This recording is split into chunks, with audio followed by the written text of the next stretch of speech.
الله أكبر.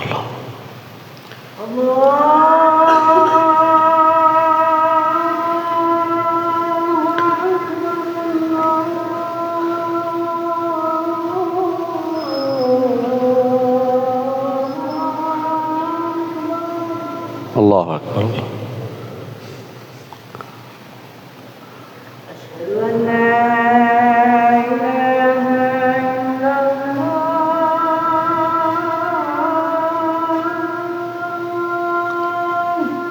أشهد أن لا إله إلا أشهد أن لا إله إلا الله.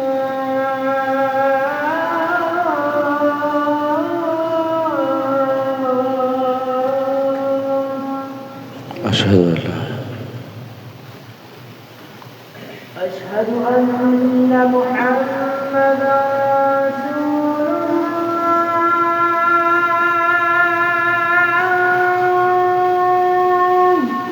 أشهد أن محمد رسول أشهد أن صفبت محمدا رسول الله.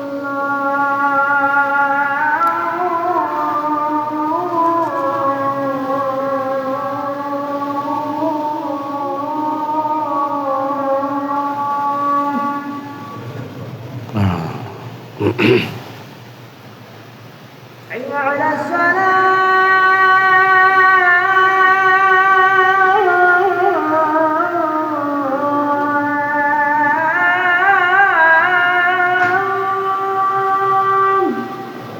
لا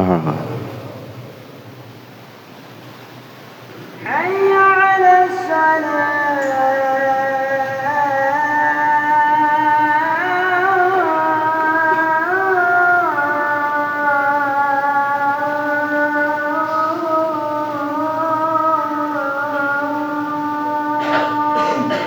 لا حي على الفلاح.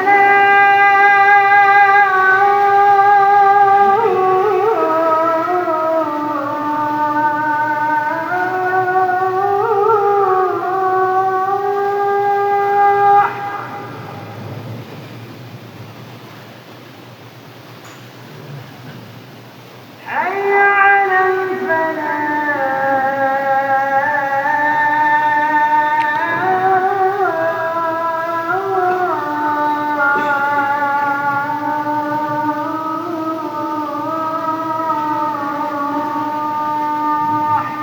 لا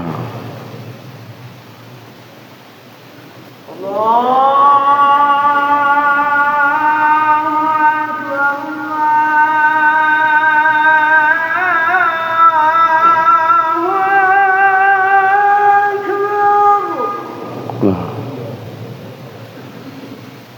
لا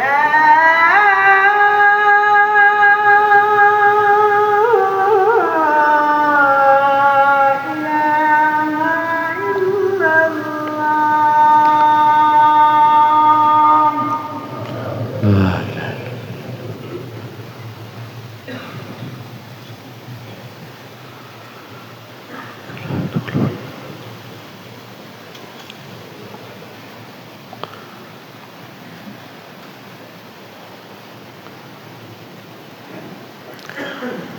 إن الحمد لله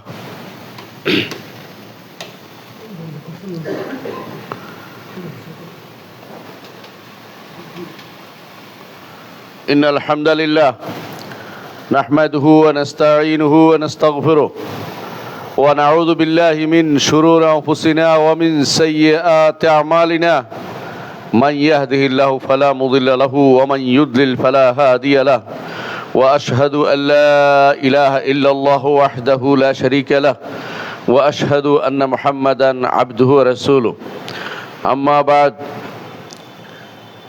قال الله عز وجل يا أيها الناس اتقوا ربكم الذي خلقكم من نفس واحدة وخلق منها زوجها وبث منهما رجالا كثيرا ونساء واتقوا الله الذي تساءلون به والأرحام إن الله كان عليكم رقيبا يا أيها الذين آمنوا اتقوا الله حق تقاته ولا تموتن إلا وأنتم مسلمون يا أيها الذين آمنوا اتقوا الله وقولوا قولا سديدا يصلح لكم أعمالكم ويغفر لكم ذنوبكم ومن يطع الله ورسوله فقد فاز فوزا عظيما أما بعد فإن أصدق الحديث كتاب الله وخير الهدي هدي محمد صلى الله عليه وسلم وشر الأمور محدثاتها وكل محدثة بدعة وكل بدعة ضلالة وكل ضلالة في النار أيها الناس اتقوا الله فإن التقوى ملاك الحسنات সম্মানিত মুসলিয়ান ইকরাম আল্লাহর তাকওয়া অবলম্বন করি আমরা যে তাকওয়া অবলম্বন করলে ইনশাআল্লাহ জান্নাত পেয়ে ধন্য হতে পারবো এবং আল্লাহ তাআলা যাবতীয় বিপদ থেকে আমাদেরকে উদ্ধার করবেন সম্মানিত মুসলিয়ান ইকরাম গতবারে আপনাদের এখানে আলোচনা করেছিলাম সুফিবাদ নিয়ে দিন কত তাড়াতাড়ি চলে যায় সুফিবাদ গত সপ্তাহে আলোচনা করলাম শিয়াবাদ নিয়ে আজকে ইনশাআল্লাহ আপনাদের সাথে সুফিবাদ নিয়ে আলোচনা করব দুটির কারণ হচ্ছে শিয়াবাদ এবং সুফিবাদ একটার সাথে জড়িত তাসাউফ এবং তাশায়্যু বলা হয় তাকে যে যেটা বলে ওয়াজহান ইলা উমলাতিন ওয়াহিদা একই মুদ্রার এপিট উপিট একই মুদ্রা কারণ হচ্ছে আপনি দেখবেন যত সুফিবাদ সবার সাথে তাসাউফের একটা ভালো সম্পর্ক রয়েছে ঠিক তাসাউফের সাথে সুফিবাদে ইয়ার সাথে শিয়াবাদের একটা ভালো সম্পর্ক রয়েছে সুফিবাদের সাথে শিয়াবাদ এবং সুফিবাদ যেন একে অপরের পরিপূরক একে অপরের সাথে সম্পর্ক রক্ষা করে চলে এমনকি দেখবেন যতগুলি সুফি তরিকা আছে সবগুলি শেষ পর্যন্ত গিয়ে আলী ইবনে আবি তালেব রাদিয়াল্লাহু আনহু পর্যন্ত গিয়ে শেষ হয় কোনোটাই ওমর পর্যন্ত যায় না বা আবু বকর পর্যন্ত যায় না আবু বকরের বংশধর হলেও তারা শেষ পর্যন্ত তরিকতে যাইয়া আলী রাদিয়াল্লাহু বংশ চলে যায় এ হচ্ছে শিয়াবাদ এবং সুফিবাদের মধ্যে একটা মিল এই মিলটি আমরা সবসময় লক্ষ্য করে থাকি এর কারণ কি মূল কারণ হচ্ছে এটাই দুইটাই মূলত একই সূত্রে বাঁধা একই জায়গা থেকে কাছাকাছি জায়গা থেকে দূরে উৎপন্ন হয়েছে দুইটাই বের হয়েছে ইরান সন্নিহিত এলাকা থেকে ইরান থেকে ইরাক এবং ইরানের মাঝখান থেকে কোনোটা বসরা থেকে কোনোটা ইরান থেকে বেরিয়েছে এই জন্য আপনি দুইটাকে কাছাকাছি দেখবেন দুইটার মধ্যে অনেক জায়গায় মিলও দেখবেন অনেক কিছুতে মিলও দেখবেন প্রশ্ন হচ্ছে আমাদেরকে আজকে জানতে হবে সুফিবাদ বা তাসাউফ বা সুফিইজম কি জিনিস না জানলে কি হবে আপনি যে কোনো সময় এই সমস্ত ফিতনায় পড়ে যেতে পারেন আপনাকে এই বিষয়টা সম্পর্কে জানতে হবে প্রথমত সুফিবাদ বা সুফি কেন বলা হয় আরবি ভাষাতে সুফ শব্দের অর্থ হচ্ছে পশমের কাপড় যারা পরে একটা সময় মানুষ অভাবের কারণে পশমের কাপড় পরতো পশম যে ছাগলের পশম বা বড় বড় ভেড়ার পশম যেগুলো এগুলি মানুষ পরিধান করে থাকতো কারণ কাপড় নাই অভাবের কারণে ধীরে ধীরে এটা অনেকের কাছে প্রিয় হতে আরম্ভ করলো এই জন্য সুফিবাদ ওখান থেকে কেউ কেউ বলেছেন সুফি সুফ শব্দের অর্থ হচ্ছে যে কোনো জীবজন্তুর শরীরের গায়ের যে পশম থাকে এটাকে বলে সুফ আচ্ছা তাদের পরিভাষায় কি অর্থে কেউ বলছেন যে এই সুফ থেকেই তাদেরকে সুফিবাদ বলা হয় কারণ তারা এই পোশাক পরে থাকতো কেউ বলে যে না এরা নিজেরা দাবি করে তারা আহলুস সুফা থেকে আসছে রাসূলুল্লাহ সাল্লাল্লাহু আলাইহি ওয়াসাল্লামের যুগে কিছু লোক একটা উঁচু জায়গা ছিল মসজিদ নববীর পূর্ব পাশে সেখানে তারা বসে থাকতো তাদের কোনো বাড়িঘর ছিল না তাদের কোনো পরিবার পরিজন ছিল না তারা সেখানে বসে থাকতো যখন যে জিহাদের আহ্বান আসতো সেখানে তারা জিহাদে প্রবৃত্ত হতো এদেরকে বলা হয় আসহাবুস সুফা সেখানে তারা ছিল তো নিজেদেরকে সেদিকে সম্পৃক্ত করে সুফিবাদীরা মনে করে তারা আহলুস সুফা থেকে আসছে কিন্তু আহলুস সুফা থেকে আসলে তো সুফি হইতো না তারা হয়তো সুফি কিন্তু হয়ে গেছে সুফি তার বোঝা গেল তাদের এই দাবি শুদ্ধ না তাদের মধ্যে একদল দাবি করে তারা বনি সুফা থেকে আসছে বনি সুফা জাহিলি যুগে মক্কা কাবার হারামের চারপাশে বসবাস করতে এই জন্য যে তারা কোনো কাজকর্ম করবে না, শুধু এখানে কাবার সেবা করবে আর তারা ইবাদত করবে, এই চিন্তা তারা করেছে, এই দাবি তারা করে থাকে। এই দাবির আসলে কোনো সততা নেই, সত্যতা নেই। 4 নম্বর, তাদের দাবি হচ্ছে যে তারা সুফি বলা হয় তাদের নিজেদেরকে, কারণ সৃষ্টির মধ্যে তারা একদম পছন্দনীয় ব্যক্তিত্ব, সফওয়া মিনাল খালক, সৃষ্টির মধ্যে সেরা তারা, এই দাবি তারা করে থাকে। এটাও মিথ্যা কথা, নিজের দাবি করে তো আর কাজ হবে না। সৃষ্টির মধ্যে সেরা হওয়ার জন্য সৃষ্টির সেরা হবে তারাই যারা রাসূলুল্লাহ সাল্লাল্লাহু আলাইহি ওয়াসাল্লামের সুন্দর অনুসারী তারাই। এবং এই সফওয়া থেকে সুফি হয় না, সফওয়া থেকে হলে সফউইয়া হইতে পারত, কিন্তু সুফি হয় না। তাদের মধ্যে কেউ কেউ দাবি করে তারা প্রথম কাতারে সবসময় সালাত আদায় করতে, এই জন্য তাদেরকে সুফি বলা হয়। এটাও মিথ্যা কথা, কারণ সুফি বললে সফুল আউয়াল থেকে নেসবত হতে সফি হইতো, যেটা সুফি হইতো না। এটাও তারা মিথ্যা দাবি করে। কেউ কেউ তারা দাবি করে তারা সফাউল কুলুব, তাদের অন্তরের মধ্যে স্বচ্ছতা আছে বলে তাদেরকে সুফি বলা হয়, অন্তরের স্বচ্ছতা থেকে। এটাও মিথ্যা কথা, কারণ তাহলে সফাই হইতো, সুফি হইতো না তারা। তাহলে বিশুদ্ধতম মত হচ্ছে ইবনে তাইমিয়া রাহমাতুল্লাহ এটাকে প্রাধান্য দিচ্ছেন যে তারা সুফ পরিধান করতো তখনকার সময়, এক ধরনের পোশাক, পশমের পোশাক পরিধান করত। এবং তখনকার সময় এটা পরিধান করলে মনে করা হতো যে দুনিয়া বিমুখ হয়ে গেছে, আখিরাতমুখী হয়ে গেছে, এবং তার জন্য বিশেষ কোনো ব্যবস্থাপনা মানুষের মনের মধ্যে থাকতো। এই জন্য তারা এই কাপড় পরতো, এই পোশাক পরে চলাফেরা করতো। এই জন্য তখন থেকে তাদেরকে সুফি বলা হতো, তো এরা অনেক সময় এই কাপড়ের দাবি করবে যে রাসূলুল্লাহ সাল্লাল্লাহু আলাইহি ওয়াসাল্লাম কাপড় পরছে, এটা মিথ্যা কথা। রাসূলুল্লাহ সাল্লাল্লাহু আলাইহি ওয়াসাল্লাম একদিন পরেছিলেন সুফের কাপড় পরে, তিনি দেখছেন দুর্গন্ধ দেখে তিনি বলছেন আর পরেন না, এটাকে খুলে রেখেছেন। কারণ রাসূলুল্লাহ সাল্লাল্লাহু আলাইহি ওয়াসাল্লাম কোনো গন্ধওয়ালা জিনিস কখনো তিনি নিজে সহ্য করতেন না, কারণ তিনি বলতেন যে আমি এমন কিছু সত্তার সাথে আমার কথাবার্তা হয় যাদের সাথে তোমরা চলাফেরা করো না, অর্থাৎ ফেরেশতাদের সাথে। ফেরেশতারা দুর্গন্ধ সহ্য করতে পারে না। এই জন্য কাপড়ের মধ্যেই, মানে কাপড় পরার মধ্যেই যে ভাগ করতে হবে, ইসলামে এই সিস্টেম কোনোদিনই ছিল না। রাসূলুল্লাহ সাল্লাল্লাহু আলাইহি ওয়াসাল্লাম যা হাতের কাছে পেতেন, ভালো যেটা সুন্দর হতো সেটাই তিনি পরিধান করতেন। সুতরাং সুফ পড়তে হবে, সুফি হওয়ার জন্য এই নীতি শুদ্ধ নয়, তারা যেটা অবলম্বন করেছিল। তাদের বিভিন্ন নাম তারা নিজেদেরকে দিয়ে থাকে, আমরা তাদেরকে সুফি বলি, কিন্তু তারা নিজেদেরকে বলে আরবাবুল হাকায়েক, হাকিকতের মালিক। তারা হাকিকতের মালিক বলতে তারা বুঝাচ্ছে তারা দিনকে চারটা স্তরে ভাগ করে, যে কেউ হচ্ছে শরীয়ত মানে, তারা বলে কেউ শরীয়ত মানে। হ্যাঁ, আপনাদের দেশে কেউ কেউ সংসদে যাইও কোনো নারী এরকম বাগাড়ম্বর ফালতু কথা বলেছে, আপনারা শুনেছেন। কেউ বলে যে আমরা নাকি শরীয়ত মানি, আর তারা তরিকত, মারেফত, এরপর হাকিকতে পৌঁছে গেছে। এই জন্য তারা শেষ মাথায় পৌঁছে যাওয়ার কারণে নাম দিয়েছে হাকায়েক, আরবাবুল হাকায়েক নিজেদেরকে নাম দেয়। এ নাম দিলেই তো আসল কথা নয়। এই শব্দগুলি কোনোটাই শরীয়তে না, ইসলামে নাই, একটা শুধু শরীয়তে আছে। আল্লাহ তাআলা কোরআনে কারীম বলেছেন, সুম্মা জাআলনাকা আলা শারিয়াতিন মিনাল আমরি, আপনাকে আমরা শরীয়তের উপর রেখেছি।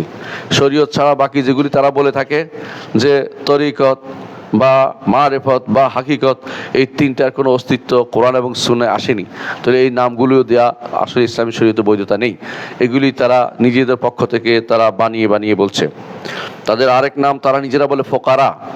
ফোকারা মানে দুই অর্থ হইতে পারে, একটা হলো তারা অভাবী, এই অর্থে তারা বলে না, তারা এই জন্য বলে ফকিরতি বলে, কেউ ফকিরগিরি। এই ফকির অর্থ তারা হচ্ছে আল্লাহ অভিমুখী তা দাবি করে থাকে। কিন্তু ভালো করে তাকিয়ে দেখেন বর্তমান সমাজে এই সমস্ত যারা পীর ফকির আছে তারা কি সম্পদের অভিমুখী, কি মর্যাদার অভিমুখী নিজেরা হয়ে ঘুরছে, তারা কি আল্লাহ অভিমুখী কিনা সেটা ভালো করে দেখুন। তাদের কেউ দাবি করে তারা জুয়াইয়া বা তারা ক্ষুধার্ত থাকে। বর্তমানে তারা ক্ষুধার্ত থাকে না, কোনো পীরের চারপাশে তারা দেখবেন খাবার, সেটা বোধহয় আপনার 10 দিনের খাবার শেষ হতে পারবেন না। তাদের কেউ আছে নিজেদেরকে বলে মালামাতিয়া, নিজে তিরস্কার করে না, তিরস্কারকারী নয়, তিরস্কার করে এই জন্য যে কখনো তাদের কোনো মুরিদ হাতছাড়া হয়ে গেছে এই জন্য তিরস্কার করে নিজেদেরকে, কিন্তু তারা নিজেদেরকে কোনো তিরস্কার করে না। এরা শুধু দাবির উপর চলে। এই গোষ্ঠী বর্তমানে এবং সবসময় বেশিরভাগ তাসাউফের কথাই বলে। তাসাউফের কথাই তারা বলে থাকে। তাদের গ্রন্থের মধ্যে তাসাউফ তাসাউফ তাসাউফ ছাড়া কোনো কথা নেই। অথচ তাসাউফ শব্দটি কোরআন এবং সুন্নায় কোথাও আসেনি, এবং তাসাউফের এই পরিভাষাটা কখনো গ্রহণযোগ্য হতে পারে না। কারণ তাসাউফ হচ্ছে সুফ বা পশম পরিধান করার থেকে, এরা কেউ পশম পরিধান করে না। তো তাসাউফ তাসাউফ নিজের যারা বলে থাকে নিজেকে তারা পরিচ্ছন্ন করে, এটারও কোনো দলিল তাদের কাছে নেই। কখন তাদের প্রকাশ ঘটেছে, কখন তারা আসলো, কখন তাদের উদ্ভব ঘটেছে? তারা দাবি করে থাকে যে এটা তো যুগ যুগ ধরে ছিল, এরকম দাবি সব আগাড়ম্বর সবাই করতে পারে। এমন কেউ কেউ বলে ইসলামের পূর্বেও তারা ছিল। এগুলি সবই হলো মিথ্যা কথা। বিশুদ্ধ মত হচ্ছে যে তারা দ্বিতীয় হিজরি সনে তাদের উৎপত্তি হয়েছে, হিজরি দ্বিতীয় শতকে তাদের উৎপত্তি হয়েছে। কেউ কেউ বলেছেন 150 হিজরিতে তাদের উৎপত্তি হয়েছে আবু হাশেম আর সুফির হাতে। কেউ বলছে 189 হিজরিতে, কেউ বলছে যে 200 হিজরির পরে, কেউ কেউ দাবি করেছে রসুলের যুগও ছিল। এগুলো মিথ্যা কথা। বিশুদ্ধ মত হচ্ছে 3টি করুন যাদের ব্যাপারে রাসূলুল্লাহ সাল্লাল্লাহু আলাইহি ওয়াসাল্লাম প্রশংসা করেছেন, খায়রুন নাসে কারনি সুম্মাল্লাযিনা ইয়ালুনাহুম, আমার প্রজন্ম হচ্ছে উত্তম প্রজন্ম, তারপরে যারা আসবে। এই 3 প্রজন্ম শেষ হওয়ার পরে তাদের উৎপত্তি হয়েছে, অর্থাৎ বেদাতের সূত্রপাত হয়েছে তখন থেকে তাদের উৎপত্তি হয়েছে। এটাকেই বিশ্বাস করতে হবে। ইবনে তাইমিয়া রাহমাতুল্লাহ আলাইহি এই মতটিকে প্রাধান্য দিয়েছেন যে এই সময় তাদের উৎপত্তি হয়েছে। এই উৎপত্তির মূল কারণ ছিল কি? এই উৎপত্তির মূল কারণ ইবনে তাইমিয়া রাহমাতুল্লাহ আলাইহি উল্লেখ করেছেন, তখনকার সময়ে মানুষ অনেকেই বলে থাকে এটা উৎপত্তির কারণ যে মানুষ বেশিরভাগ দুনিয়াদার হয়ে গিয়েছিল। এই কথা সবসময় বলা যায়, এখনও বলা যায়, পরেও বলা যায়, আরও পরও আসবে। দুনিয়াদার হওয়ার সিস্টেম চালু আছে, যেহেতু হবেই। দুনিয়া তো আখিরাতের ক্ষেত্রে দুনিয়াদার হবে না কেন? দুনিয়া তো ছেড়ে দিতে বলা হয়নি। দুনিয়াদার হবে, আখিরাতমুখীও থাকবে, কিন্তু নিজেদেরকে অতিমাত্রায় আখিরাতমুখী প্রমাণ করার জন্য কেউ কেউ পোশাক পরিধান করতে আরম্ভ করেছে ভিন্ন রকমের, এবং বিভিন্ন রকমের অবস্থান গ্রহণ করেছে, হাল মকাম আবিষ্কার করেছে। তখনকার সময় এটা হলো হিজরি দ্বিতীয় শতকের শুরুর দিকে। এর উৎপত্তি কিভাবে হলো, কোত্থেকে তাদের উৎপত্তি হলো, এ নিয়ে বিভিন্ন মতবাদ থাকলেও, বিভিন্ন মতবাদ কি, কেউ কেউ তো বলে যে এর উৎপত্তি ইসলামে আছে। এই কথা বেশিরভাগ মুস্তাশরিক বা প্রাচ্যবিদরা বলে। এই জন্য বলে তাদের কাছে এটা খুব গ্রহণযোগ্য হয়ে যায়, তাদের কাছে এটা খুব সুন্দর লাগে যখন ইসলামের ভিতরে সুফিবাদ দেখাইতে পারে। কারণ তারা দেখে যে ইহুদিদের মধ্যে একটা গোষ্ঠী আছে কাব্বালা, যারা সুফিবাদী, আবার এদের মধ্যে খ্রিস্টানদের মধ্যে একটা গোষ্ঠী আছে, তারাও সুফিবাদী আছে। তো মুসলিমদের মধ্যে একটা গোষ্ঠী দেখাইতে পারলে এটা খারাপ হয় না। তখন তারা মুসলিমদের ইসলাম বলে যে ইসলামের ভিতরে সুফিবাদ রয়েছে।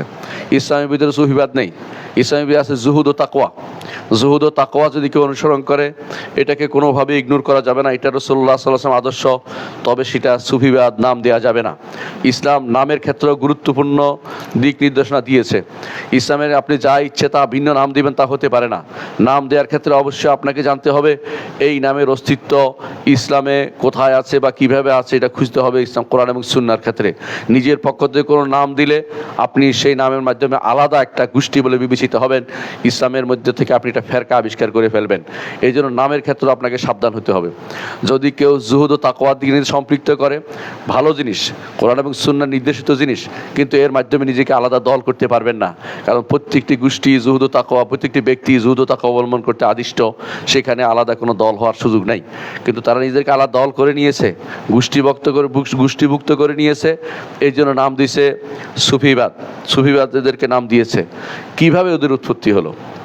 বিশুদ্ধ মত আমার কাছে যে স্পষ্ট হয়েছে তা হচ্ছে দ্বিতীয় শতকের শুরুতে 200 হিজরির সময়ে, এই সময়ে বসরা যখন বিজয় হলো, বসরাতে তখন মুসলিমদের একটা বিশাল গোষ্ঠী অবস্থান করতে আরম্ভ করলো।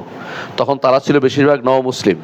সেই সমস্ত এলাকায় ভারতবর্ষ থেকে হিন্দু যুগীরা এবং বৌদ্ধ ভিক্ষুরা যেত, গিয়ে তারা বিভিন্ন রকমের কসরত দেখাতো, তারা এক সময় তারা বিভিন্ন জাদুর মন্ত্র দেখাতো কিছু, যা দেখে সাধারণ মানুষরা ভেলকি লেগে যেত যে এরা তো আমাদের থেকেও বেশি কারামত দেখাচ্ছে। কেউ কেউ দেখতেও তাদের দেখাইতো যে তারা কেউ শূন্য উঠে বসে আছে, কেউ দেখাইতো যে তারা হয়তো দেখতেছে উড়ি চলে যাচ্ছে, পানির উপরে হাঁটতেছে, ইত্যাদি ইত্যাদি দেখিয়ে তাদেরকে তখনকার সময় মুসলিমদের মধ্যে এক ধরনের তাদের মধ্যে এক ধরনের আবেশ তৈরি করে দিয়েছে যে এটা তো নিঃসন্দেহে বড় কিছু একটা। আর এর সাথে যুক্ত হয়েছে তারা তো ইসলাম ছাড়তেও পারে নাই, তখন তারা ইসলামকে নিয়েই ওই তাদের তথ্য উপাত্তগুলি গ্রহণ করে নিয়েছে। কারণ আপনারা জানেন যে হিন্দু হিন্দু হিন্দু ইয়ারা যোগীরা আর বৌদ্ধ ভিক্ষুরা তারা কিন্তু এই জাতীয় অনেক কিছু কাজ করে দেখাইতে পারে, শয়তান তাদেরকে সহযোগিতা করে। এগুলি যখন দেখায় তখন বিভিন্ন মানুষ এই বসরাতে, যেহেতু বসরাকে তখন বলা হয়তো ফারজুল হিন্দ, অর্থাৎ হিন্দুস্তানের যাওয়ার রাস্তা, কিন্তু বসরা একটা বন্দর ছিল, ওই বন্দর দিয়ে তখন তো বিমান ছিল না, তখন ছিল পানির, এই জন্য তখন সেখানে পানির এখানে তারা তখনকার সময় নৌকা, বড় বড় নৌকা দিয়ে তারা বসরা যেত, অর্থাৎ হিন্দুস্তান থেকে বসরা যেত, বসরা থেকে তখন তারা বিভিন্ন জায়গাতে তাদের ভেলকি দেখানোর জন্য তারা বৌদ্ধ ভিক্ষু এবং হিন্দু যোগীরা যেত। তারা এগুলি দেখে দেখে সেখানকার লোকেরা তখন তাদের দ্বারা প্রভাবিত হয়ে যায়। এমনকি তাদের মধ্যে কেউ কেউ নাস্তিক বৌদ্ধ ভিক্ষুরা তারা গিয়েও তখন কসরত দেখাতো। আপনারা শুনেছেন জাহাম ইবনে সফওয়ান সম্পর্কে। জাহাম ইবনে সফওয়ানকেও এরকম একজন ভিক্ষু পেয়েছে সেখানকার সময়, পেয়ে বলছিল তুমি কি তোমার আল্লাহ বিশ্বাস করো? বলো হ্যাঁ আল্লাহ বিশ্বাস করি। বলে তো আল্লাহ বিশ্বাস, আল্লাহ দেখছো? দেখি নেই। তো তার গন্ধ শুকি নেই, তার কোনো অঙ্গ পেয়েছো? পাই নেই। তো তুমি আবার কিভাবে তোমার আল্লাহকে পেলে? এরপরে জাহাম ইবনে সফওয়ান 40 দিন নামাজ পড়তে পারে নাই, সে 40 দিন বেনামাজি ছিল। ইবনে তাইমিয়া তার নাকল ঘটনা উল্লেখ করেছেন। তিনি বলছেন তখন সে এরপরে তার মধ্যে একটা নতুন তথ্য আসলো যে মাথার ভিতরে একটা ঢুকছে, এটা যায় জিজ্ঞাসা করে দেখি, যাই বলতেছে এই তোমার কি রু আছে? ওই বৌদ্ধ ভিক্ষুকে বলে আছে। রু কি দেখছ? ওরা দেখি নাই। রুর কি গন্ধ শুকি নাই? আমি এরকম আল্লাহকে মনে করতেছি না, আউযুবিল্লাহ। এর অর্থ হচ্ছে সে নিজের মন মতো একটা যুক্তি দিয়ে এখন সে মনে করছে ইসলামের ভিতরে ঢুকতে চেষ্টা করছে। এটা তো ইসলামের কোনো নীতি নয়। ইসলাম বলছে আল্লাহকে দেখতে হবে, আমরা আখিরাতে দেখব। ইমান বিল গায়েবের মাসালা, আল্লাহকে রুহের সাথে তুলনা করা যায় না। কারণ বৌদ্ধ ভিক্ষুরা এবং হিন্দু যোগীরা আত্মায় বিশ্বাস করে, রুহে বিশ্বাস করে, এই জন্য তাদেরকে এইটা দিয়ে সে চেষ্টা করেছে, এইটা দিয়ে কোনো রকম তাদেরকে নিরস্ত করতে। বোঝা গেল যে আমাদের উদ্দেশ্য হচ্ছে এটা প্রমাণ করা যে ওই সময়ে ভারতবর্ষের লোকেরা সেখানে যেত। ফারজুল হিন্দ বা হিন্দুস্তানের যে যাওয়ার রাস্তা বসরা, সে বসরায় তারা যেত, গিয়ে তারা মুসলিমদেরকে সেখানে বিভ্রান্ত করতো। মুসলিম সেখানে ওই এলাকার মুসলিম যেখানে বড় আলেম কেউ ছিল না, সেই জায়গাতে তারা তাদের আস্তানা গড়তে শুরু করেছে। এই জন্য আপনার যত সুফিবাদের মূল কেন্দ্র শুনবেন বসরা। হাসান বসরি যদিও মিথ্যাচার করে তার উপরেই অপবাদ দেওয়া হয় তিনি সুফি ছিলেন।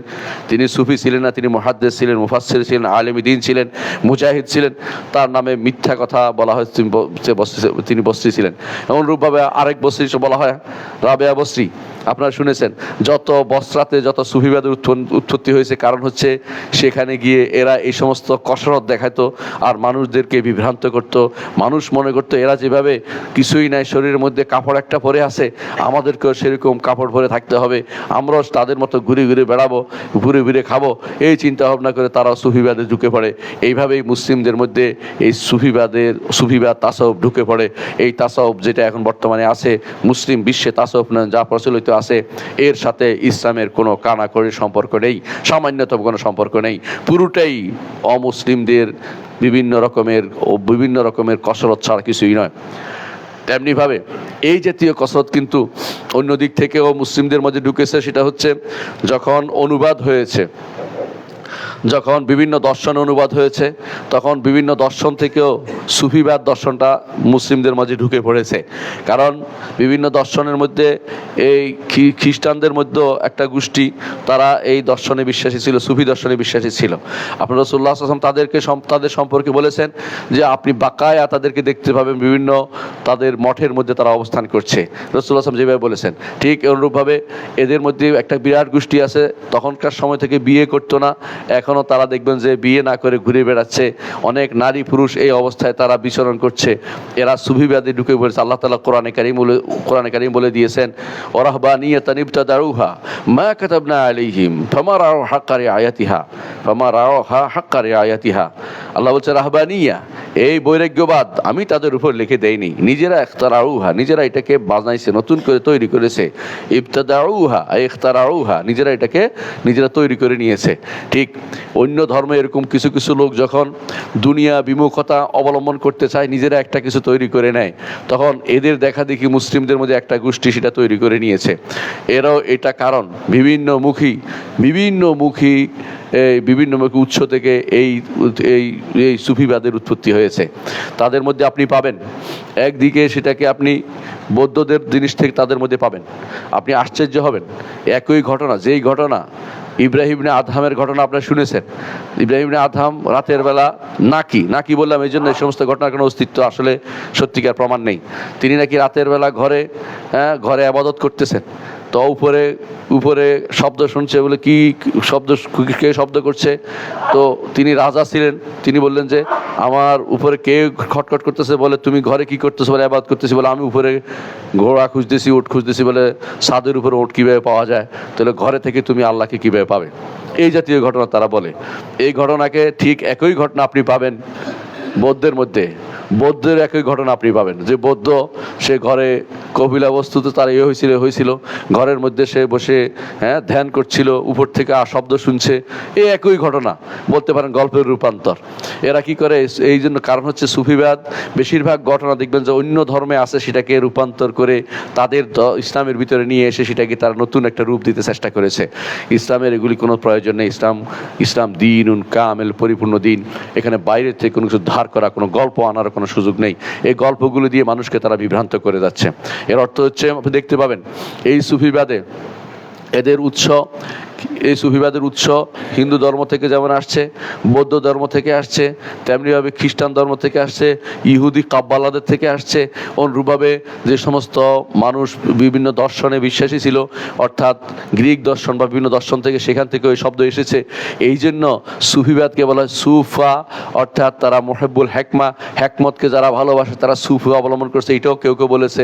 এর অর্থ হলো এমন এক জগা খিচুড়ি একটা জিনিস হচ্ছে সুফিবাদ, যেটাকে আপনি কোনোদিন নো বলতে পারবেন না।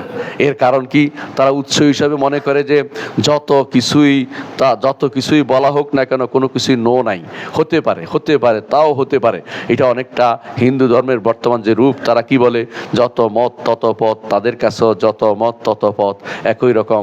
এই জন্য তারা অনেকে বলে থাকে, যখন তাদেরকে জিজ্ঞাসা করবেন এত তরিকা কেন, তারা বলে তরিকা তো কমই হয়েছে। আদাদা আনফাসিন নাস, মানুষের নিঃশ্বাস যত অতগুলি তরিকা হওয়ার দরকার ছিল। মানে মানুষের তরিকার কোনো অভাব নাই। তাহলে আল্লাহ তাআলা যেটা বলছেন, কুল হাদিহি সাবিলি আদউ ইল্লাহ আলা বাসীরাতিন আনা ওয়া মান ইত্তাবাআনি, আল্লাহ তাআলা বলছেন এই হচ্ছে একটি রাস্তা। আল্লাহ তাআলা বলছে ওয়াত্তাবিউ সুবুলা ওয়ালা তাত্তাবিউ সুবুলা, বিভিন্ন রাস্তা অনুসরণ করো না। হাদিহি সাবিলি, একটা রাস্তাকে অনুসরণ করো, ফাত্তাবিউনি, আমার একটি রাস্তাকে অনুসরণ করো। আল্লাহ তাআলা কোরআন বলছেন। এরা বলছে বিভিন্ন পথের কথা। এর অর্থ হচ্ছে ওদের কাছে একটি দিন যথেষ্ট নয়, বিভিন্ন রকমের দিনের পথ আবিষ্কার না করতে পারলে তাদের শান্তি পাওয়া যায় না। সুফিবাদের মধ্যে বাস্তবতা কি, সুফিবাদ আসলে মূলত তিনটি স্তরের লোক দেখা যায় সেখানে। আগেও ছিল, তবে আগে বেশিরভাগ ছিল দুই শ্রেণী।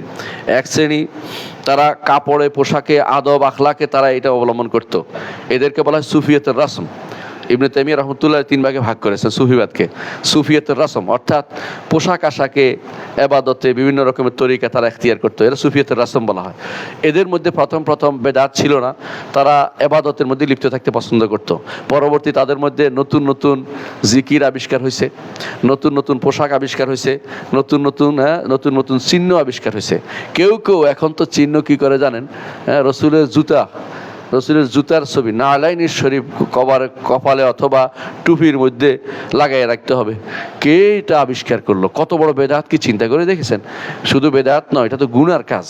রসুলের জুতা এটা ছিল কিনা প্রথমে, দ্বিতীয়ত রসুল জুতা হলে সাহাবায়ে কেরাম কেন এইভাবে নিলেন না? তো তোমার মাথার মধ্যে কেন থাকতে হবে? তোমার এটা কবর সিজদার সময় কোথায় রাখতে হবে? তুমি তখন এটা বুকের উপর কেন রাখতে হবে? এগুলির কোনো উত্তর তাদের কাছে নাই। সব দলিল লাগে না, তাদের কাছে আবেগই যথেষ্ট। যার আবেগ নাই তারা তার সাথে কথা বলতে রাজি নাই। আমরাও বলি যার মধ্যে তার কাছে দলিল নাই তার কথা আমরা শুনতে রাজি নাই। এরকম হওয়া উচিত বলে আমরা মনে করি। এরা হলো সুফিয়াতের রসম, সুফিয়াতের রসম। এরা হলো বেদাতপন্থী সবচেয়ে বেশি। এদের সমস্যা হলো বেদাতের মধ্যে আকণ্ঠ নিমজ্জিত।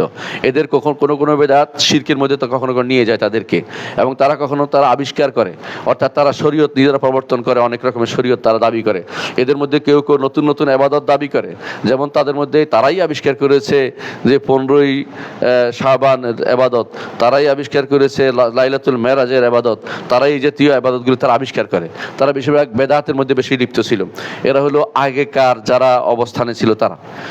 দ্বিতীয় স্তরে এসে তারা একটু বাড়লো। সেরকম কি করলো?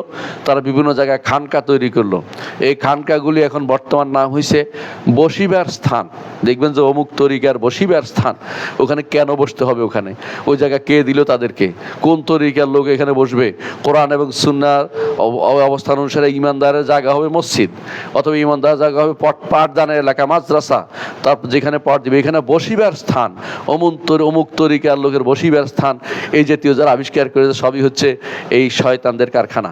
যোগে যোগে দুর্ভাগ্যবশত এমন কিছু শাসক এসেছিল যারা এদের জন্য খানকা তৈরি করে দিত, এদেরকে খানকা তৈরি করে দিত। আপনি যদি কোনো ইমাম মাকরিজির পড়েন, খেতাতুল মাকরিজি পড়েন, আপনি আশ্চর্য হবেন যে জায়গায় জায়গায় তারা বিভিন্ন রকমের খানকা তৈরি করে দিয়েছিল। বাগদাদে, ইরাকে, ইরানে, বিভিন্ন জায়গায়, এমনকি এমন কোনো মিশরের এমন কোনো জায়গা ছিল যেখানে অমুকের খানকা নয়, খানকা তৈরি করে দেয় বিশাল সওয়াবের কাজ মনে করতো। তারা মসজিদ বাদ দিয়ে খানকা তৈরি করেছে, অথচ মসজিদ হচ্ছে ইবাদতের জায়গা। আল্লাহ তাআলা বলছেন যে এই মসজিদগুলোতে আল্লাহ তাআলা নির্দেশ দিচ্ছেন যে তারা যেন আল্লাহর নামটাকে জিকির করে, আল্লাহর নাম উচ্চারণ করে। আর তারা খানকা ছাড়া তাদের অন্য কিছু হয় না। ওই খানকাগুলো এখনও তাদের রয়েছে। আমি একবার রওনা হয়ে গেছিলাম কুষ্টিয়া থেকে, আসার পথে দেখি যে রাস্তার এই পাশে, রাজবাড়িতে রাস্তার এই পাশে হচ্ছে কাদেরিয়া তরিকার খানকা, আর ওই পাশে হচ্ছে শিয়াদের ইমাম বাড়া। বলতেছে আশুরা উপলক্ষে আলোচনা হবে কাদেরিয়া তরিকার আলোচনা হবে শিয়াদের ইমাম বাড়াতে। তা আমি শুনলে আশ্চর্য হইলাম যে সুবহানাল্লাহ, আল্লাহ তাআলা কিভাবে দুই জিনিসকে মিল করে দিল, দেখাই দিল আমাকে যে কিভাবে এরা যে দুই ভাই, আপন ভাই, বুঝাই দিল যে আমাদের এই আশুরা উপলক্ষে আলোচনাটা ইমাম বাড়াতে হবে, অর্থাৎ তারা কোনো সমস্যা নেই। ঠিক ওদের যে সমস্ত আলোচনা আপনি শুনবেন মাঝে মধ্যে, পুরা শিয়াইজম ছাড়া কিছুই না। আরেকটি শিয়াইজমের আরেকটি জিনিস হচ্ছে, আপনারা যারা পশ্চিম এলাকায় আছেন, বিশেষ করে রাজবাড়ী সহ একেবারে মেদিনীপুর পর্যন্ত যারা আছেন, এই পুরা গোষ্ঠী, একটা গোষ্ঠীর নাম হচ্ছে মেদিনীপুরের পীরের অনুসারী, মেদিনীপুর দরবারের অনুসারী। এরা সব শিয়া, শুধু সুন্নি নামটা লাগাইছে আহলুস সুন্নাহ, আসলে শিয়া। এদের কর্মকাণ্ড শিয়াইজম ছাড়া কিছুই না। এর উপরে একটা বই আমার ছাত্র লিখেছে, আমি সম্পাদনা করতেছি, যদি বের হয় আপনি দেখতে পাবেন। শিয়াইজম ছাড়া কিছুই নাই এদেশের মানুষের ভিতরে। শিয়াইজম যেমনি ঢুকেছে তেমনিভাবে সুফিইজম ঢুকে রয়েছে, একটার সাথে ওতপ্রোতভাবে জড়িত, একটাকে প্যাট্রোনাইজ করে, একটাকে সহযোগিতা করে। ইরানে একজন ছিল, ইরানে অনুবাদক হিসেবে ছিল রেডিও তেহরানে। দেশে আসে এক মাদ্রাসার প্রিন্সিপাল হয়েছে, এখন জমিয়তুল মুদাররিসিনের বড় দায়িত্বে আসছে। সেই ব্যক্তিকে দেখলাম সে সুফিইজমের পক্ষে, এবং সে তো শিয়া হয়ে গেছে, শিয়াইজমের পক্ষেও একবার আলোচনা করেছে যে কোনো দলিল যদি কোনো সুন্নিদের কিতাবে পাওয়া না যায়, শিয়া হাজারাতদের কিতাবে পাওয়া যাবে। মানে হচ্ছিল সুন্নিদের কিতাবে না পাইলে সেটা বানোয়াট হাদিসগুলি শিয়াদের থেকে নিতে হবে। তারপরে সেই ব্যক্তি দেখলাম যে কেন কেন মাদ্রাসা বোর্ড এখন কিছু আকীদা বিষয়ক কিছু বইকে সংশোধনের চিন্তা করছে, তার মনের ভিতরে আগুন জ্বলে যাচ্ছে। সে এখন জনগণকে খেপিয়ে তোলার চেষ্টা করতেছে এই জনগণ সে সুফিবাদের সুফিবাদের লোকেরা এরা কিভাবে সহ্য করবে না যদি কোনো পরিবর্তন করা হয়, মানে সে গায়ের জোরে পড়তে চায়। তুমি শিক্ষা ব্যবস্থা থাকবে কোরআন এবং সুন্নাহ ভিত্তিক, শিক্ষা ব্যবস্থাকে তুমি নিজের মন মতো করে ঢুকিয়ে দিতে পারো না। আল্লাহ এবং তার রাসূল যা বলেছেন সেটাই তো মানুষকে শিক্ষা দিতে হবে, নিজের মন মতো কোনো মতবাদকে ঢুকিয়ে দেওয়ার কোনো সুযোগ সেখানে নাই। প্রত্যেকটি কথার দলিল লাগবে, যে এই দলিল তারা দেয় সেই দলিলগুলি দলিল নয়, সেগুলি তো দলাল, পথভ্রষ্টতা দিয়ে মানুষকে বিভ্রান্ত করা হচ্ছে, সেগুলি জানা দরকার। কারণ যেই দলিল তারা দিচ্ছে সেগুলো কোরআন এবং সুন্নাহ ভিত্তিক নয়, নিজের মন মতো তথাকথিত বক্তব্য এনে সেগুলিকে সেখানে প্রতিস্থাপন করা হয়েছে। তাদের বক্তব্যের মধ্যে একটা আমি আশ্চর্য হয়েছি, তারা ইমাম মালিক রহমতুল্লাহ আলাইহি সম্পর্কে মিথ্যাচার করে যে তিনি নাকি বলেছেন যে ব্যক্তি ফিকহ জ্ঞান অর্জন করলো অথচ সুফিবাদ শিখলো না সে ব্যক্তি জিন্দিক হয়ে গেল। নাউজুবিল্লাহ, কত বড় মিথ্যা কথা আপনি জানেন? কেন ওই সময় ইমাম মালিকের সময় সুফিবাদের অস্তিত্ব শুরু হয়নি। এর অর্থ হচ্ছে সে এমন এক কথা ইমামদের পিছনে লাগিয়ে দিয়েছে যা মিথ্যা ছাড়া কিছুই নয়। ইমাম মালিকের ছাত্ররা সেটা বর্ণনা করেনি। পরবর্তী অনেক বছর পরে যদি কেউ ইমাম মালিকের নামে কোনো একটা বক্তব্য দিয়ে দেয় কোনো সুফি, তাহলে সেটা গ্রহণযোগ্য বিষয় হতে পারে না। ইমাম মালিকের গ্রন্থ আছে সেখান থেকে নিতে হবে, তার ছাত্রদের গ্রন্থ আছে সেখান থেকে তার বক্তব্য নিতে হবে, নিজের মন মতো কোনো কিছু প্রচার করার সুযোগ সেখানে নেই। অনেকেই ইমাম মালিক রহমতুল্লাহ আলাইহি অথবা ইমাম শাফিঈ এবং আহমদের নামে যে সুফিবাদের প্রশংসায় কিছু বক্তব্য বর্ণনা করে থাকে, এর সবই মিথ্যা। ইমাম মালিক রহমতুল্লাহ আলাইহি বা শাফিঈ বা আহমদ ইবনে হাম্বল কেউ সুফিবাদের কোনো প্রশংসা করেননি, বরং তিনি সাবধান করেছেন। হারিস ইবনে মুহাসিবের মধ্যে যখন কিছু সুফিবাদের বীজ দেখা গেছে তিনি সাবধান করেছেন, সাবধান, হারিস ইবনে মুহাসিবের দরবারে কেউ গেলে আমার দরবারে কেউ আমার এখানে কেউ আসতে পারবে না, আমার এখানে হাদিস শিখতে আসতে পারবে না। হারিস ইবনে মুহাসিবিরা হাদিসের কোনো মুহাদ্দিস ছিল না, তারা ছিল সুফিবাদ মুহাদ্দিস এবং তারা ছিল আশারি মতবাদের কুল্লাবি মতবাদ দ্বারা আক্রান্ত ব্যক্তি। আশারি তখন আসেনি, কুল্লাবি মতবাদ দ্বারা আক্রান্ত ব্যক্তি। তখন এই জন্য ইমাম আহমদ ইবনে হাম্বল তাদেরকে সাবধান করেছেন যে সাবধান, এদের এই সমস্ত বক্তব্য যেন আমার এখানে কেউ না নিয়ে আসে, সাবধান করতেন। ঠিক অনুরূপভাবে ইমামরা যুগে যুগে এই সমস্ত সুফিবাদ নিয়ে সাবধান করেছেন। বরং ইমাম শাফিঈ বলেছেন সকালবেলা কেউ যদি কোনো সুফিবাদে ঢুকে বিকালবেলা সেটা আহমক হয়ে বের হবে, কারণ তার কোনো আর জ্ঞান বলতে কোনো কিছু রাখবে না, কারণ তার বিবেক সে বিক্রি করে দিবে সুফির ইমামের কাছে, সুফি ইমামের কাছে বিক্রি করে দিবে, তার মধ্যে বিবেক বলতে কোনো কিছু আর থাকবে না। এভাবে বোঝা গেল যে সুফিবাদের মূল অস্তিত্ব, মূল উৎস কখনো কোরআন এবং সুন্নাহ নয়। এই দ্বিতীয় শ্রেণীরা খানকা তৈরি করত, এক খানকা তৈরি করে সেখানে বসবাস করত। তারা তখন আলাদা একটা জগৎ তৈরি করে ফেলেছিল মুসলিমদের মধ্যে। আলহামদুলিল্লাহ সেখান থেকে আমরা বেরিয়ে এসেছি, কিন্তু তৃতীয় শ্রেণী আমাদের মধ্যে এখনো রয়ে গেছে। তাদের খানকাও রয়ে গেছে, দ্বিতীয় শ্রেণী রয়ে গেছে, কিন্তু মানুষ অনেকটা বেরিয়ে এসেছে। এখনও কিন্তু আপনি দেখতে পাবেন বিভিন্ন এলাকায় খানকা আছে। এই খানকাগুলি আরেক নাম হচ্ছে দরবার। এখন আপনারা নাম দিচ্ছেন দরবার, কেউ বলে যে অমুক চরের দরবার, অমুক চরের দরবার, দুইটাই চর। আমাদের বড় বড় চর দুইটাই দরবার আছে, দুইটাই আগে চর আছে। একটা চর এর সাথে সিনা, এরপরে একটা আছে চর, এরপর হলো মোনাই, দুইটাই চর। মানে চর এলাকা ছাড়া কোনো যেন আল্লাহর রহমত নাজিল হয় না কোথাও, শুধু চরে নাজিল হয়। তো চর আছে, আবার বিভিন্ন জায়গাতে এই যদি চরের অভাব নাই। এই যদি যারা সুফিবাদী এই ধ্যান দ্বারায় বিশ্বাসী আছেন, মনে রাখবেন আল্লাহকে ভয় করুন। আপনার ওই দরবারে যাইতে কোনো আল্লাহ রাসূল বলেন নাই, কোনো ব্যক্তির দরবার আপনার যেতে হবে না। আপনাকে কোরআন এবং সুন্নাহ শেখার জন্য আলেমের কাছে যেতে হবে, কোরআন এবং সুন্নাহ জানতে হবে, ইবাদত করতে হবে, আকীদা বিশ্বাস শুদ্ধ করতে হবে। এর জন্য আপনাকে কোরআন এবং সুন্নাহ দ্বারস্থ হতে হবে এবং কোরআন সুন্নাহ যারা জানে তাদের কাছে যেতে হবে। যারা নিজেদের মন মতো করে কোরআনের ব্যাখ্যা করে, হাদিসের ব্যাখ্যা করে, তাদের কাছে আপনি যেতে পারবেন না। আপনি আশ্চর্য হবেন, এদের অধিকাংশই কোরআন এবং সুন্নাহর অপব্যাখ্যা করে। তাদের মধ্যে এক পীরেও ব্যাখ্যা করতেছে, আপনি শুনে আশ্চর্য হবেন। এক পীরে ব্যাখ্যা করতেছে যে যে আল্লাহ তাআলা কোরআনে কারীম বলেছেন যে ওলিয়া মুর্শিদা, এক জায়গায় আসছে যে যে কেউ যদি কোনো আপনার থেকে মুখ ফিরিয়ে না, আপনি তাদের জন্য কোনো ওলিয়া মুর্শিদ পাবেন না। হ্যাঁ, ওলি মুর্শিদ, কয় ওলি মুর্শিদ মানে পীরের কথা বলা হয়েছে। আস্তাগফিরুল্লাহ। নিজের মন মতো ব্যাখ্যা করলে অনেক কিছুই অপব্যাখ্যা করা যায়। ব্যাখ্যা নয়, এটা হলো সম্পূর্ণরূপে অপব্যাখ্যা, সম্পূর্ণরূপে দিনকে বিকৃত করার নাম। এরা দিনকে বিকৃত করে, সুফিরা সবসময় দিনকে বিকৃত করে এসেছে। কোরআন এবং সুন্নাহর ব্যাখ্যা আমাদের দেয়ার লোক আছে। আমরা কোরআনের ব্যাখ্যা থেকে আমরা মুহাদ্দিস মুফাসসিরিনদের ব্যাখ্যা নেই, হাদিসের ব্যাখ্যা আমরা মুহাদ্দিসদের থেকে নেই, কিন্তু সুফিবাদীতে কোনো ব্যাখ্যা নেওয়া যাবে না। তাদের ব্যাখ্যাই হচ্ছে বিকৃতি সাধন, নিজের মন মতো কথা দিয়ে মানুষকে বিভ্রান্তিকরণ ছাড়া কিছুই নয়। তাহলে আমরা দেখতে পাচ্ছি সুফিবাদের তৃতীয় স্তরে এসে দাঁড়িয়েছে এখন। সেটা কি? তারা এখন দরবারের সাথে সাথে আরেকটা যুক্ত করেছে, মানে তাদের কাছে তিনটাই রয়ে গেছে। ইবাদতও বানিয়েছে, জিকিরও বানিয়েছে, পোশাকও বানিয়েছে, দরবারও বানিয়েছে। আর 3 নম্বরটা রয়েছে, সেটা কি? 3 নম্বরটা হচ্ছে তারা এখন দাবি করে তারা হাকিকতে পৌঁছে গেছে। এই হাকিকতটা হচ্ছে ফালসাফা, দর্শন ঢুকাইছে। এই দর্শন যখন ঢুকেছে তখন থেকে এই আরও ভয়াবহ আকার ধারণ করছে। সেটা এক একজনে এক এক দর্শন নিয়ে আসে, এক একজনে, এমনকি শেষ পর্যন্ত লালন ধর্মের লোকেরাও সুফিবাদী বিশ্বাসী হয়ে, মানে লালন ধর্মের লোকেরাও তারা সুফিবাদ দিয়ে চালাচ্ছে। লালন একটা আলাদা ধর্ম, এটা ইসলামের সাথে কোনো সম্পর্ক নেই। এদেরকে বলা হয় কর্তা ভজা। এরা ভিন্ন ধর্মের লোক, এরা ইসলামের সাথে কোনো সম্পর্ক নেই। জোর করে তাদেরকে ইসলামী বানাচ্ছেন কেন আপনি? ওরা নিজেরাই বলে আমাদেরকে আপনার মুসলিম বলেন কেন? আমরা তো মুসলিম হতে চাই না, আমরা তো খলিল কাবার অনুসারী না, আমরা জলিল কাবার অনুসারী। অর্থাৎ খলিল কাবা যেটা মক্কাতে আছে এটার অনুসরণকারী তারা করে না। তারপরে আপনি মুসলিম বানানোর জন্য ব্যস্ত হয়ে পড়ছেন, তাদের জন্য ঘর বাড়ি করে দিচ্ছেন, তাদের অনুসারী হওয়ার জন্য আপনি মানুষদের প্রস্তাব দিচ্ছেন, তাদের লালনের মতো ছবি এনে বাংলাদেশের জায়গায় জায়গায় ফিট করে রাখতেছেন। আপনি ইসলামকে বুঝছেন নাকি দিন বুঝেছেন, না কোনটা বুঝেছেন আপনাকে বুঝাতে পারবো না। সেটা শুধু লালনকে বলে লাভ নেই, লালন তো একটা ফ্যাক্টর বুঝাচ্ছি। এরকম জায়গায় জায়গায় যতগুলি এখন পীর তৈরি হচ্ছে সবগুলি নিজের পক্ষ থেকে এক একটা মতবাদ তৈরি করে নিয়েছে। এরা হচ্ছে মূলত কোরআন এবং সুন্নাহকে, তারা কোরআন এবং সুন্নাহকে পাশ কাটিয়ে নিজের মন মতো ব্যাখ্যা দিয়ে ইসলামকে মানুষের কাছে বিভ্রান্তিকর অবস্থায় তুলে ধরছে।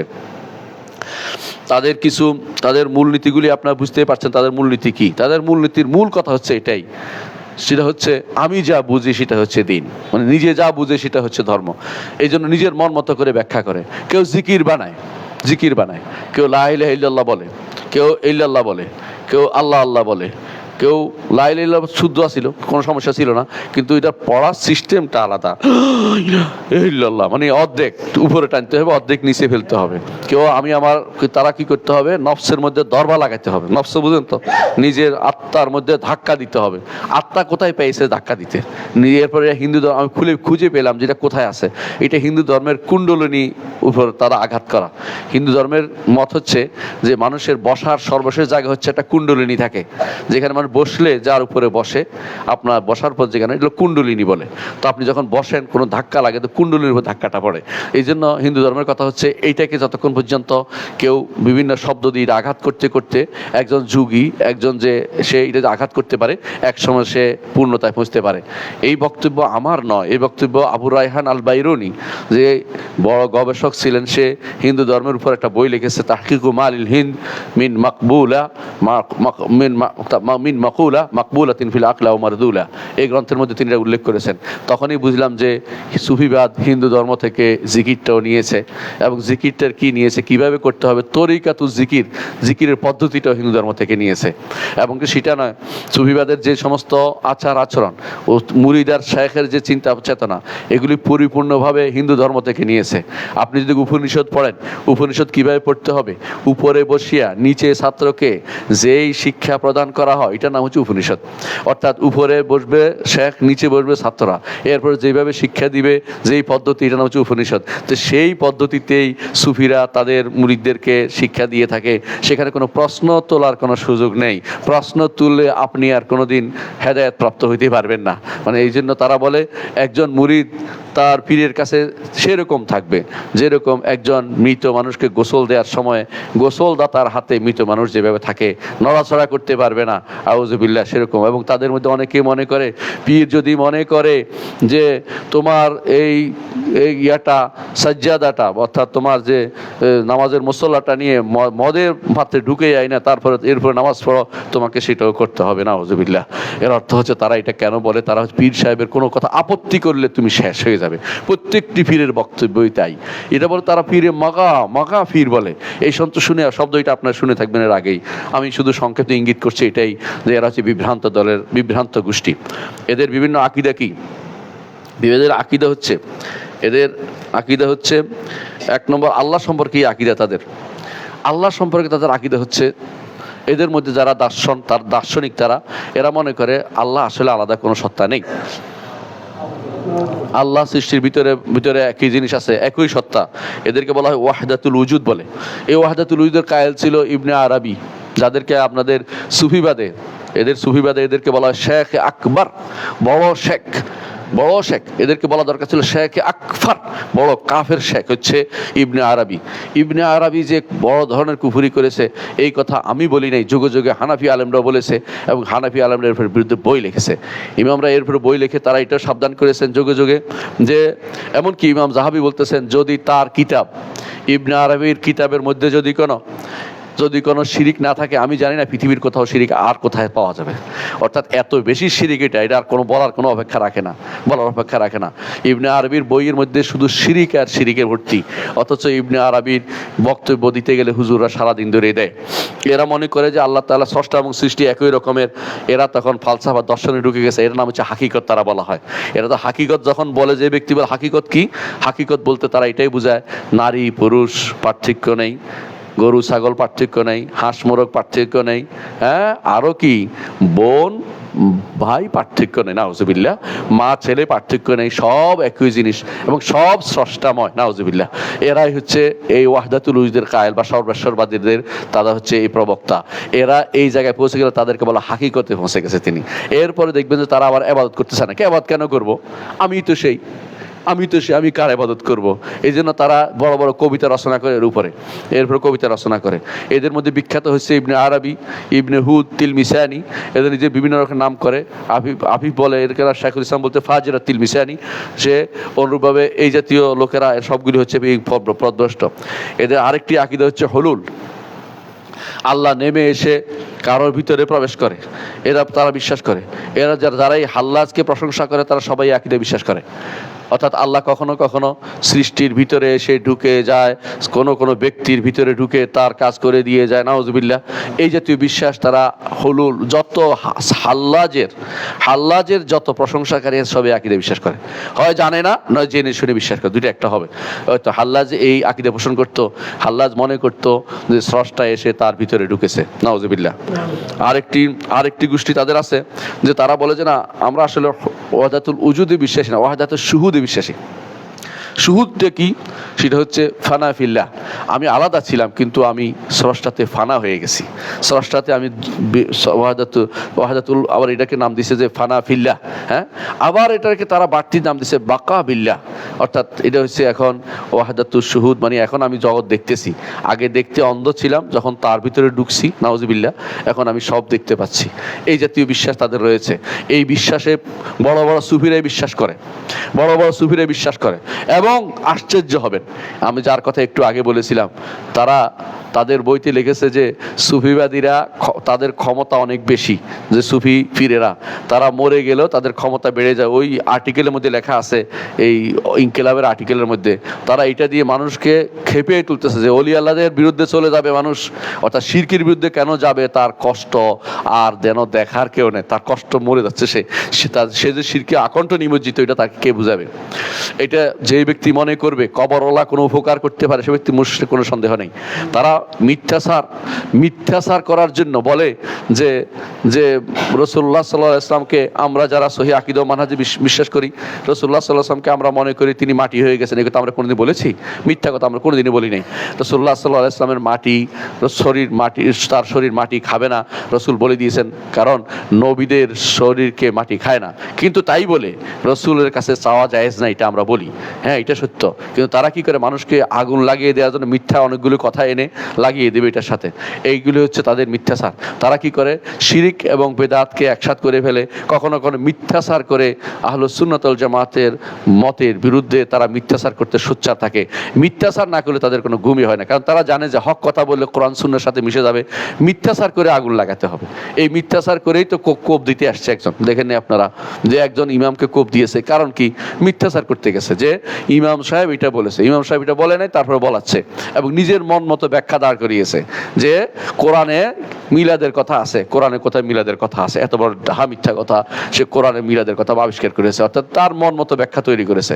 অথচ এই কথাটি আগেকার যারা জ্ঞান ভিত্তিক মানুষ ছিল, সুফি হইলেও একটু জ্ঞান ছিল, সেও বলেছে যে এইটা কোরআনে হাদিসে না থাকলেও এইটা গ্রহণ করা যাবে, কারণ ভালো মনে করতেছে এই জন্য। কিন্তু তারা কোন হাদিস বলে নাই, কিন্তু যারা বিভ্রান্ত তারা অনেক কিছুতে দলিল হিসেবে দেখে, ইউমদি আলাল মারই ফি আইয়ামি মিহনাতিহি ওয়া ইয়ারা হাসানান মা লাইসা বিল হাসানি। মানুষ যখন বিপদে পড়ে তখন ভালো জিনিস খারাপ জিনিসকেও ভালো দেখতে শুরু করে দেয়। অর্থাৎ যারা এই জন্য তারা এই মিলাদকে তখন মনে করছে কোরআন সুন্নাতে আছে, বানাইয়ে বানাইয়ে এখন কোরআন সুন্নাতে খুঁজতেছে। মিলাদ পড়া দুরুদ পড়া এক জিনিস নয়। সে যে আয়াত দলিল দিয়েছে আয়াত হচ্ছে রাসূলুল্লাহ সাল্লাল্লাহু আলাইহি ওয়াসাল্লাম সালাত পেশ করা, সালাতু সালাম পেশ করা, রাসূলুল্লাহ সাল্লাল্লাহু আলাইহি ওয়াসাল্লাম পেশ করা তো ফরজও, কখনো কখনো ফরজ, কখনো কখনো ওয়াজিব, কখনো কখনো সুন্নাহ। এবং এটার বিভিন্ন 39 জায়গাতে দিন রাত্রে কেউ কেউ হিসাব করেছেন 39 জায়গাতে সালাতু সালাম পড়তে হয়। এবং সারাদিন পড়লে যখনই মুহাম্মদ সাল্লাল্লাহু আলাইহি ওয়াসাল্লাম নাম আসবে তখনই সাল্লাল্লাহু আলাইহি ওয়াসাল্লাম বলতে হয়।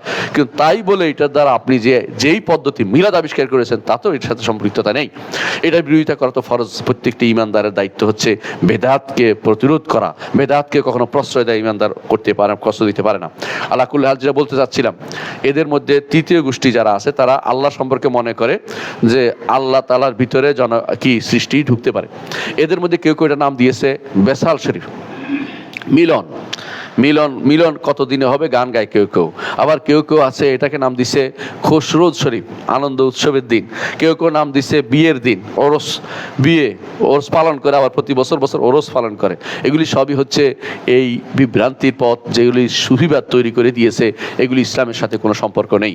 যেখানে সেগুলি হবে সেগুলির বিরুদ্ধে মৌখিক প্রতিবাদ করা আমাদের দায়িত্বের ভিতরে পড়ে। যাদেরকে আল্লাহ তাআলার শাসন ক্ষমতা দিয়েছেন তারা যে কোনো মূল্যে এদেরকে এগুলি প্রতিহত করা তাদের দায়িত্বের ভিতরে পড়ে না, আল্লাহর কাছে জবাবদিহি করতে হবে। আপনার হাতে ক্ষমতা আছে কিন্তু আপনি চুপচাপ বসে থাকবেন, জনগণ যা ইচ্ছে তা করুক, তা হতে পারে না। আপনাকে নিজে ইসলাম বুঝতে হবে, ইসলাম মানতে হবে, ইসলামকে আপনাকে প্রতিষ্ঠা করার দায়িত্ব নিয়ে এসেছেন। যদি না পারেন আপনি ছেড়ে দেন, কিন্তু আপনি হলে আল্লাহর কাছে জবাবদিহি করবেন। আপনি পারবেন না কেন, চেষ্টা করে দেখুন। আপনি অবশ্যই কোরআন এবং সুন্নাহ ভিত্তিক ইসলামকে এই বাংলার জমিনে প্রতিষ্ঠা করার প্রচেষ্টা আপনার চালাতে হবে, নইলে আপনি ক্ষমতা গ্রহণ করার কারণে আল্লাহর কাছে আপনাকে এর জন্য জবাবদিহি করতে হবে। তা রাসূলের ব্যাপারে তাদের কি বিশ্বাস? মুহাম্মদুর রাসূলুল্লাহ সাল্লাল্লাহু আলাইহি ওয়াসাল্লামের ব্যাপারে তাদের বিশ্বাস হচ্ছে আহমদ ও আহাদ একই ছিল। আহমদের মিম পড়িয়া আহাদ হইল, আহাদের চাকি মিম যুক্ত হইয়া আহমদ হইল। অর্থাৎ বুঝেন কিনা, আল্লাহ এবং রাসূলকে তারা এক করে দেখে, নাউযুবিল্লাহ। এদের মধ্যে সুফিদের মধ্যে আরেক গোষ্ঠী আছে, রাসূলুল্লাহ সাল্লাল্লাহু আলাইহি ওয়াসাল্লামকে ইনসান কামেল নাম দিছে, এমন এক পূর্ণ মানুষ যার এই হবে সে হবে, এই হবে সে হবে, এই জাতীয় নাম দিয়ে তারা ভিন্ন রকমের পথে তাদের মধ্যে কেউ কেউ রসুলের ইবাদত দিকে চলে গেছে। এমনকি কেউ কেউ রসুলকে গায়েব জানে বলতেছে, রসুলকে সর্বময় ক্ষমতার অধিকারী বলতেছে। কেউ কেউ এই জাতীয় প্রত্যেকটি, এখনও তারা মনে করে রসুল সব জায়গার খবর রাখেন তাদের মধ্যে, এবং তারা মনে করে, অনেকে মনে করে সব জায়গায় উপস্থিত হন, এমনকি তারা মনে করে আপনি কি করতেছেন আপনার আমল নামা তার রসুলের কাছে পেশ করা হয়। অথচ এই জাতীয় হাদিস কখনো শুদ্ধ না। আমাদের আমল নামা রসুলের কাছে কখনো পেশ করা হয় না, আমাদের আমল নামা আল্লাহর কাছে পেশ করা হয়। আমাদের শুধু ওই আমলটাই রসুলের কাছে যায় যেটা আমরা সালাত ও সালাম হিসেবে দেই। আমরা যখনই কোথাও সালাম দেই তখন ফেরেশতারা আল্লাহর রসুলের কাছে এই সালামটা নিয়ে পৌঁছে দেয়। আর যখন একটা সালাত আল্লাহ রসুলের কাছে আল্লাহ রসুলের কাছে আল্লাহর কাছে আমরা চাই, রসুলের উপর সালাত দেয়, আল্লাহ তাআলা 10 বার তখন রসুলের কথা আলোচনা করেন তার ফেরেশতাদের কাছে। একবার আমরা বলি সাল্লাল্লাহু আলাইহি ওয়াসাল্লাম, আল্লাহ তাআলা 10 বার আলোচনা করেন। এটা অত্যন্ত আনন্দের বিষয় আমাদের জন্য। আল্লাহু আকবার। অথচ তাদের নিকট এইগুলি তাদের গ্রহণযোগ্য বিষয় নয়। তাদের কাছে আর ওলি হওয়া হচ্ছে সবচেয়ে বড় জিনিস, নিঃসন্দেহে ওলি হওয়া সবচেয়ে বড় জিনিস। কিন্তু তাদের ওলি আর আহলুস সুন্নাতের ওলি এক জিনিস নয়। আহলুস সুন্নাত ওয়াল জামাতের ওলি হচ্ছে, আল্লাহ তাআলা বলে দিয়েছেন, আলা ইন্না আউলিয়া আল্লাহি লা খাউফুন আলাইহিম ওয়া লা হুম ইয়াহজানুন আল্লাযিনা আমানু ওয়া কানু ইয়াত্তাকুন। ঈমান এবং তাকওয়ায় যারা পরিপূর্ণ তারাই আল্লাহর ওলি। ঈমান এবং তাকওয়ায় যারা পরিপূর্ণ তারাই আল্লাহর ওলি। ঈমান এবং তাকওয়া অনুসারে ওয়ালায়াতের মর্তবা হয়। যার যতটুকু ঈমান আছে তার সাথে তাকওয়ার পরিধি অনুসারে সেই ব্যক্তি আল্লাহর ওলি বা আল্লাহর বন্ধু হবে, অথবা যদি কোনো দূরে সরে অতটুকু শয়তানের বন্ধু হয়ে যাবে। আউলিয়াউর রহমান ও আউলিয়াউর শয়তান, শয়তানের ওলি হবে অথবা রহমানের ওলি হবে, এর বাইরে কেউ যাবে না। মানুষ এই দুইটার মধ্যে থাকবে। এদের নিকট না, ওলি আলাদা গোষ্ঠী। এমনকি ওলি কখনো কখনো তাদের কাছে বংশ পরম্পরায় ওলি হয়, বংশ পরম্পরায়, অর্থাৎ অমুক বংশের ওলি। এটা সুফিবাদ থেকে পেয়েছে তারা, শিয়াদের থেকে পেয়েছে, এরা শিয়াদের থেকে পেয়েছে। শিয়ারা যেমন বংশ পরম্পরায় ইমামত নিয়ে এসেছে, এরাও এখন বংশ পরম্পরায় ওয়ালায়াত নিয়ে এসেছে, ওলি নিয়ে এসেছে। এই অলির যে তাদের সংজ্ঞা সম্পূর্ণ ইসলাম বিরোধী সংজ্ঞা, এই সংজ্ঞা ইসলামে অনুমোদিত নয়। তাদের কাছে অলির মর্যাদা নবীর একটু উপরে, নাউজুবিল্লাহ, নাউজুবিল্লাহ। অর্থাৎ তাদের মধ্যে কেউ কেউ বলেছে নিজেদেরকে, তাদের মধ্যে কেউ কেউ বলে যে অলির মর্যাদা ঠিক যেমনিভাবে শিয়ারা বলে ইমামের মর্যাদা অনেক বেশি, তেমনি তারা অলির মর্যাদাকে অনেক বেশি তুলেছে। এইটা একই একই সূত্রে গাথা, একই সূত্রে গাথা।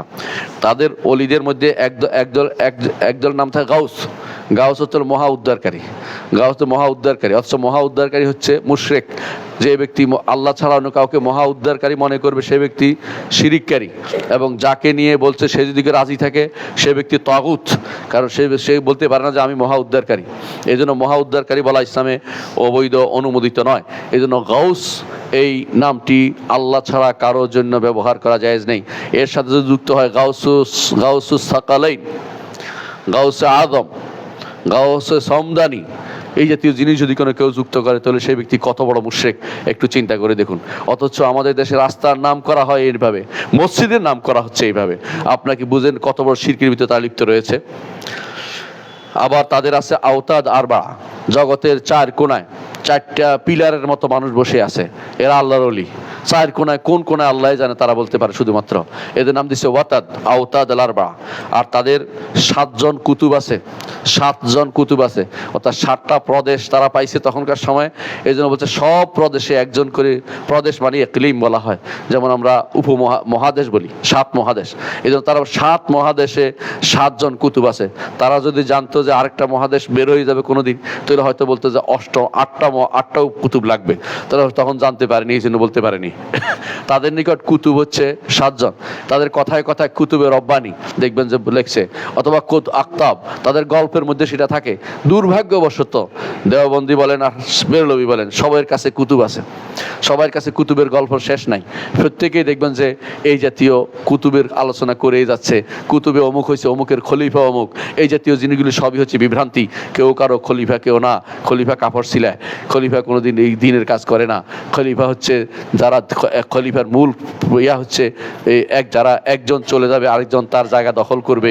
যেমন বাবা চলে গেছে, সন্তান তার জায়গা দখল করেছে, এইটাই হচ্ছে খলিফা, যার অর্থ আল্লাহ তাআলা কোরআনে কারীম বলেছেন ইন্নী জাইলুন ফিল আরদি খলিফা, জমিনের বুকে এমন একটি প্রজন্ম দেবে, এক গোষ্ঠী চলে যাবে আরেক গোষ্ঠী তার জায়গা দখল করবে। এটাই হচ্ছে খলিফার অর্থ। এই খলিফার অর্থ এক একজন এক এক দিয়ে নিয়ে গেছে। সুফিরা বানিয়েছে যে অমুকের পক্ষ থেকে অমুক খলিফা বানাবে, আর রাজনীতিবিদরা বানিয়েছে যে রাষ্ট্রযন্ত্রকে খেলাফত দিয়ে তৈরি করতে হবে। আয়াতের অর্থ এই কোনোটাই এই আয়াতের অর্থ নয়। এই আয়াতের অর্থ বোঝার জন্য একেবারে সহজ জিনিস হচ্ছে এমন একটা গোষ্ঠী যাবে যারা চলে যাবে, খলিফা অর্থ যারা চলে যাবে আরেকটা গোষ্ঠী তার প্রতিনিধিত্ব করবে, একদল যাবে একদল আসবে। কিন্তু এদের নিকট সেটা নয়, এদের নিকট হচ্ছে আকতাব, 7 তো সব সময় 7 জন করে থাকবে, একজন মরে গেলে আরেকজন উঠবে, মানে প্রত্যেক জায়গাতে। এমনকি শহরে শহরে তাদের কাছে কুতুব, শহর কুতুব আছে আলাদা, মানে প্রতি শহরে একজন করে কুতুব থাকে এদের নিকট। নাউজুবিল্লাহ। এদের নিকট প্রত্যেকে এটা বিশ্বাস করে, সুফিবাদ মানে এটা বিশ্বাস করে, প্রত্যেক সুফিরে বিশ্বাস করে। এর মনে রাখবেন সুফিবাদে এটা বিশ্বাস নাই, এটা সুফি না।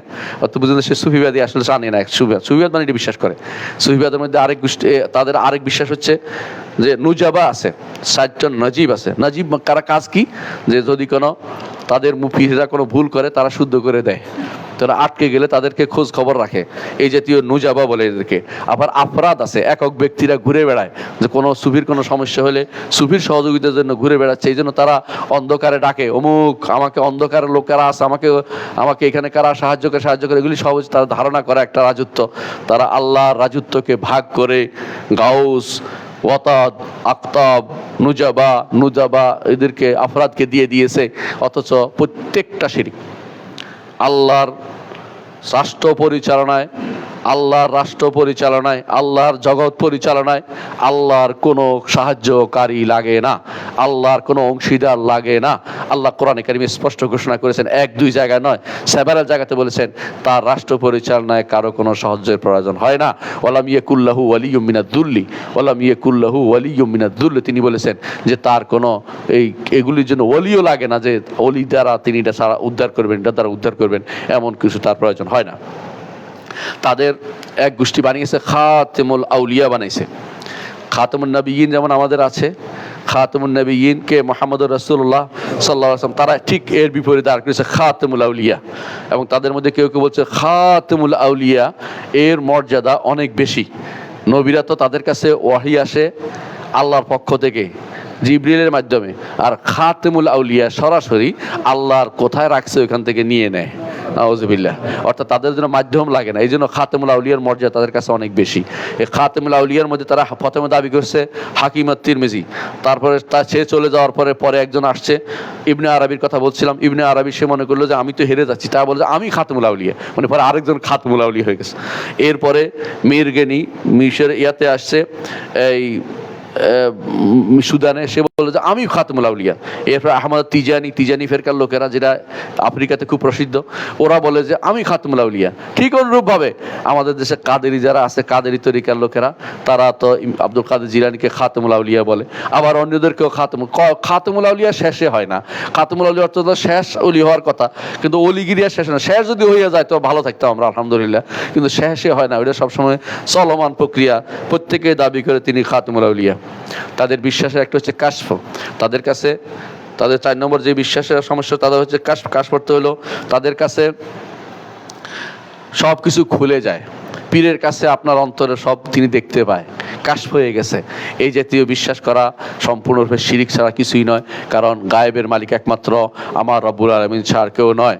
আল্লাহ তাআলা কাউকে এই জিনিস দেননি। মুহাম্মদুর রাসূলুল্লাহ সাল্লাল্লাহু আলাইহি ওয়াসাল্লামকে ফেরেশতা পাঠিয়ে ফেরেশতা পাঠিয়ে শুধুমাত্র জানানো হতো কি হয়েছে না হয়েছে, অত তারপর রসুল বলতে পারতেন। কখনো কখনো রাসূলুল্লাহ সাল্লাল্লাহু আলাইহি ওয়াসাল্লাম মাসের পর মাস তিনি কষ্টে ভুগেছেন, জানতে পারেননি। তার স্ত্রীর ব্যাপারে তিনি কত কষ্ট করেছেন। একবার ঘরে যান, একবার মিম্বরে উঠেন, একবার জিজ্ঞাসা করেন আলীকে, একবার জিজ্ঞাসা করেন বারিরাকে, বলো বারিরা, আমার আয়েশাকে তো ভালোই জানি, তুমি কি দেখেছো কোনো কিছু? বলে তা আমি তো কিছু দেখিনি, তিনি অলস মানুষ, হয়তো ঘুমিয়ে গেছে, কোথাও এরকম দেখছি ছাগলে এসে ওনার রুটি খেয়ে ফেলছে, একটু বেশি আমি কিছু জানি না। আলী রাদিয়াল্লাহু আনহু, তুমি কি দেখেছো? রাসূল এত পেরেশান হচ্ছেন কেন? ওরে বাদ দিলে আল্লাহ আরও আপনাকে স্ত্রী মিলিয়ে দিবে। আর কেজনের কাছে, তোমরা কি কেউ জানো আমার পরিবার সম্পর্কে? কেউ কোনো কথা বলতে। রাসূল এত পেরেশান কেন? যদি তিনি কাশফের কই গেল ওনার কাছ থেকে, ওনার কাশফ কই গেল, উনি জানতে পারেন নাই, উনি কষ্ট পাচ্ছেন। এমনকি শেষ পর্যন্ত আয়েশা রাদিয়াল্লাহু আনহাকে বাপের বাড়ি পাঠিয়ে দিয়েছেন এবং বলছেন, আয়েশা তুমি যদি কোনো কিছু অন্যায় হয়ে তাকে বলো আমার কাছে, আল্লাহর কাছে তওবা করো। আয়েশা আরও চিৎকার করে কেঁদে ওঠেন, কারণ তিনি তো পবিত্র মানুষ ছিলেন। তাকে তো একটা মানুষকে, পবিত্র মানুষকে কোনো কথা বলা মানে কষ্ট দেয়া। তো তিনি বাপের বাড়ি চলে গেছেন, সেখানে থাকতেন। 1 মাস পরে আল্লাহ তাআলা আয়াত নাজিল করলেন, যে এই 15টা আয়াত নাজিল করে আয়েশা রাদিয়াল্লাহু আনহার পবিত্রতা ঘোষণা করলেন। এবং আল্লাহ তাআলা বলেন, ইন্নাল্লাযীনা ইউহিব্বুনা আন তাশিয়াল ফাহিশাতু ফিল লাযীনা লাহুম আযাবুন আলীম। যেগুলো ফাহিশা আশ্রয় দেয়, আল্লাহ তাআলা কঠিন শাস্তি দিবেন তাদেরকে। কিন্তু সমস্যা হচ্ছে রাসূল তো জানতে পারেন নাই, আল্লাহ না জানানো জানতে পারেন নাই। এই কাশফ তখন কই গেল? এই জন্য এই জাতীয় কথাগুলি যারা বলে কাশফ হয়ে গেছে, এগুলি মিথ্যা কথা বলে, এদেরকে শয়তান সাহায্য করে। শয়তান যা দেখেছে, জিনরা সাধারণত অনেক বছর বেঁচে থাকে, তারা অন্য ওখান থেকে তথ্য সংগ্রহ করে সেগুলি প্রচার করে। এরা বলে কাশফ হয়ে গেছে, কাশফে কিছু হয় নাই, কারণ তার শয়তানের সাথে একটা শয়তান আছে, এর সাথে শয়তান আছে, শয়তানে তারা কি করে যোগাযোগ করে, তারা তথ্য সরবরাহ করে, এরপরে এটাকে বলে কাশফ হয়েছে। এদের মধ্যে আজে বাজে কথার ওস্তাদ বাগাড়ম্বর করে এক একজন। যে ব্যক্তি, বায়েজিদের নাম শুনেছেন আপনারা, বায়েজ বোস্তামি বলতো সুবহানি সুবহানি মা আযমু শানি, আমি কত পবিত্র, আমি কত পবিত্র, আমার শান কত বেশি। আউযুবিল্লাহ, ঈমানদার এটা বলতে পারে? এরা এর সাথে আরো গল্প জুড়ে দিয়েছে। কি, একদিন তিনি এরকম বলছেন, পরে তিনি সুস্থ অবস্থায় আসার পর তাদের নাম দিয়েছে ওয়াজদে শুকর, মানে তিনি মাদক আসক্ত ছিলেন। শুকর মানে মাদক আসক্ত হওয়া। এরা বলে যে প্রেমের মত্ত ছিলেন। নাউযুবিল্লাহ, এই জাতীয় শব্দ আল্লাহর জন্য ব্যবহার করে, রাসূল ব্যবহার করা জায়েজ নাই। এগুলি মানে যত শব্দ দেখবেন তত দেখবেন যে গুনার কথা বলতেছে। তো বলতেছে কি, যখন এরকম হবে তো আমাকে তরবারি দিয়ে কেটে ফেলিও। এরপরে নাকি তরবারি তাকে এরকম বলছে, কেটে ফেলছে, কাটা যায় নাই। বলে আপনি তো কাটা যান নাই। বলে যেহেতু আমি ছিলাম না, মানে আবার এবার বুজুর্গি বের করতেছে। শিরিক করতে করতে আবার নতুন বুজুর্গি কাহিনী তৈরি করে নিয়ে আসে। এরা হচ্ছে এই শিরকে, এই সুফিবাদের শিরকে আপনি বুঝতে পারেন। এদের মধ্যে কেউ কেউ দাবি করছে আল্লাহর আরশের কাছে আমি আমার খিমা রাখছি। নাউযুবিল্লাহ। কেউ কেউ বলে যে আল্লাহ তো নারী সুরতে ভালো দেখা যায়। নাউযুবিল্লাহ। কেউ কেউ তাদের মধ্যে এমন বলে যে মাহফিল জুব্বাতে ইল্লাল্লাহ, জুব্বার মধ্যে আল্লাহ ছাড়া কেউ নাই। এই জাতীয় কথা বলে। এদের মধ্যে বাগাড়ম্বরের কোনো শেষ নাই। এরা বলে যে, দেখবেন যে এদের সুফিবাদ দরবারে এক একটা বলে ফেলবে যে আমি নিয়ে আসবো, তোমাকে আমি এই করবো। এদের মধ্যে কেউ কেউ বানিয়েছে আব্দুল কাদের জিলানী এসে নাকি বলছেন নাউযুবিল্লাহ, তিনি ভালো মানুষ কিন্তু বলেন নাই, তিনি নাকি বলছে মুরিদি লা তাহজান, আমার মুরিদ পেরেশান হইও না, জগতের কত কত কত মাছ আছে সব আমি জানি, জগতে কত বালু আছে সব আমি জানি। মিথ্যা কথা, জানে না, জানে একমাত্র আল্লাহ ছাড়া কেউ জানে না। জগতের কত কি আছে একমাত্র আল্লাহ তাআলা জানে, আর কেউ জানে না। মুহাম্মদুর রাসূলুল্লাহ সাল্লাল্লাহু আলাইহি ওয়াসাল্লাম শুধু তাই জানতেন, আল্লাহ তাদেরকে যা জানিয়েছেন এর বাইরে কিছু জানতেন না। এই বীর মুরিদেরা এই সমস্ত মিথ্যা বাগাড়ম্বর দিয়ে সবসময় তারা চলাফেরা করে। হাসরের মাঠে পীর মুরিদেরা মনে করে তার মুরিদেরা বাঁচাইতে পারে, পীরেরা মনে করে মুরিদদের বাঁচাইতে পারবে। এমনকি কেউ কেউ তাদের কবরে গিয়ে মনে করে যে কবরে তাদেরকে বাঁচাবে, কেউ কবরে তাদেরকে বাঁচাবে, কেউ কেউ মনে করে যে মরার সময় শয়তান পেশাব নিয়ে আসবে, ওই মুরিদে পীরে তারে বাঁচাবে। এই জাতীয় সবগুলি হচ্ছে বড় বাগাড়ম্বর ছাড়া কিছুই নয়। কবরে তাদের কোনো খবর থাকবে না। কবরে কি হবে, প্রশ্নের উত্তর প্রত্যেকে আলাদা দিতে হবে, কেউ কারো প্রশ্ন উত্তর দিয়ে যাবে না। আপনি আশ্চর্য হবেন, অমুক বিন তমুকের নাটক করে বেড়ায়, সে নাকি আল্লামা হয়েছে। সে বলতেছে যে একবার খুঁজে পাওয়া যাচ্ছে না মনকার নাকিরে, আল্লাহ নাকি এ হয়েছে সে হয়েছে, নাউজুবিল্লাহ, আল্লাহ নাকি ব্যস্ত, এই জাতীয় আজেবাজে কথা বলছে।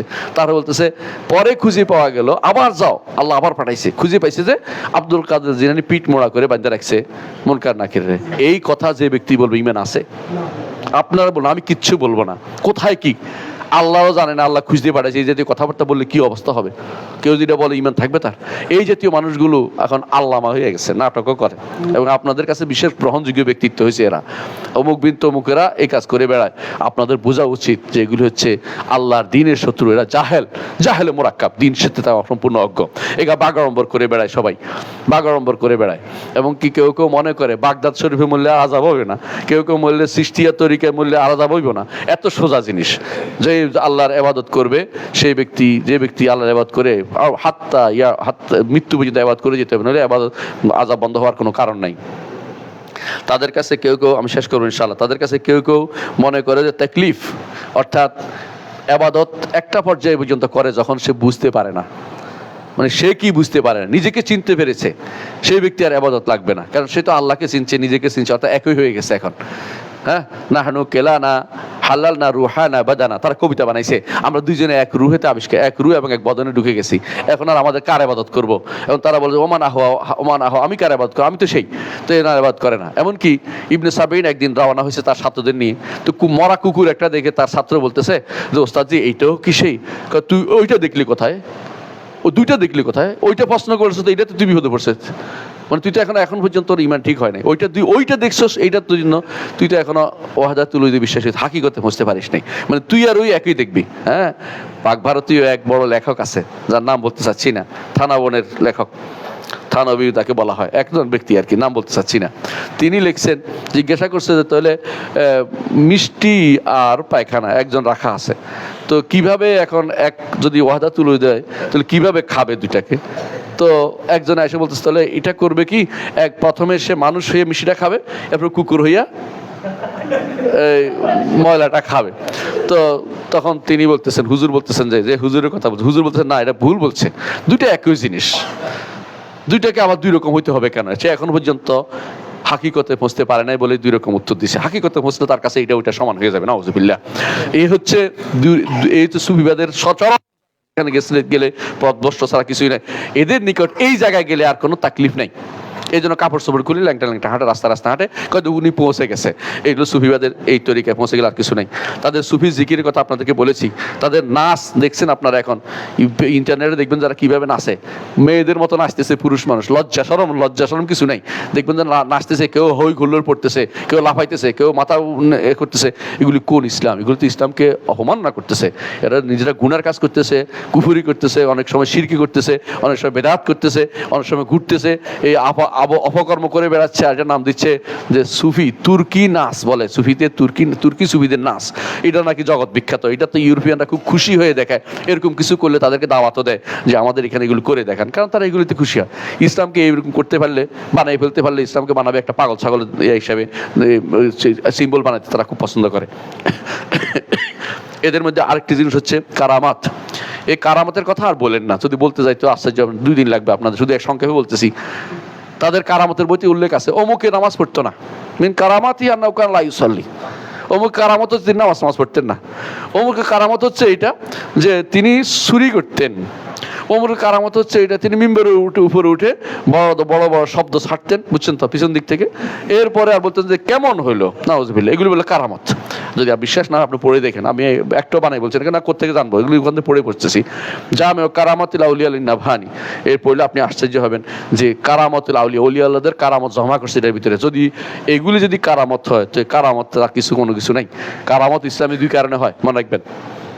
একজন হচ্ছে আল্লাহর পথের যে দাড়ি, তাকে সাহায্য করার জন্য হয় কাফেরদের বিরুদ্ধে, এবং ফাসিক আল্লাহ তাকে সাহায্য করার জন্য, তাকে সাহায্য করা। দ্বিতীয় হচ্ছে তার ইমানকে মজবুত, দাড়ির ইমানকে মজবুত করার জন্য। কারামত যখন তখন দেখানোর জন্য হয় না, কারামত হয় শুধুমাত্র 2 টাকার সম্মানিত কোনো একটা বিপদে পড়েছে, সেখানে দাড়ি, আল্লাহর পথে দাড়ি, তাকে সাহায্য করার জন্য হয়, অথবা তাকে ইমানকে মজবুত করার জন্য হয়, যে দাড়ি আল্লাহর পথে সে কোনো একটা বিপদ, তার ইমানের ব্যাপারে সন্দেহ আসতে না আসতে পারে, সেই জন্য হয়। এই জন্য কারামতের ব্যাপারে সবচেয়ে বেশি হয়েছে তাবেঈদের, আতবা তাবেঈন পরবর্তী সাহাবায়ে কেরামের মধ্যে এরকম কারামতের খুব ছড়াছড়ি ছিল না। কেন?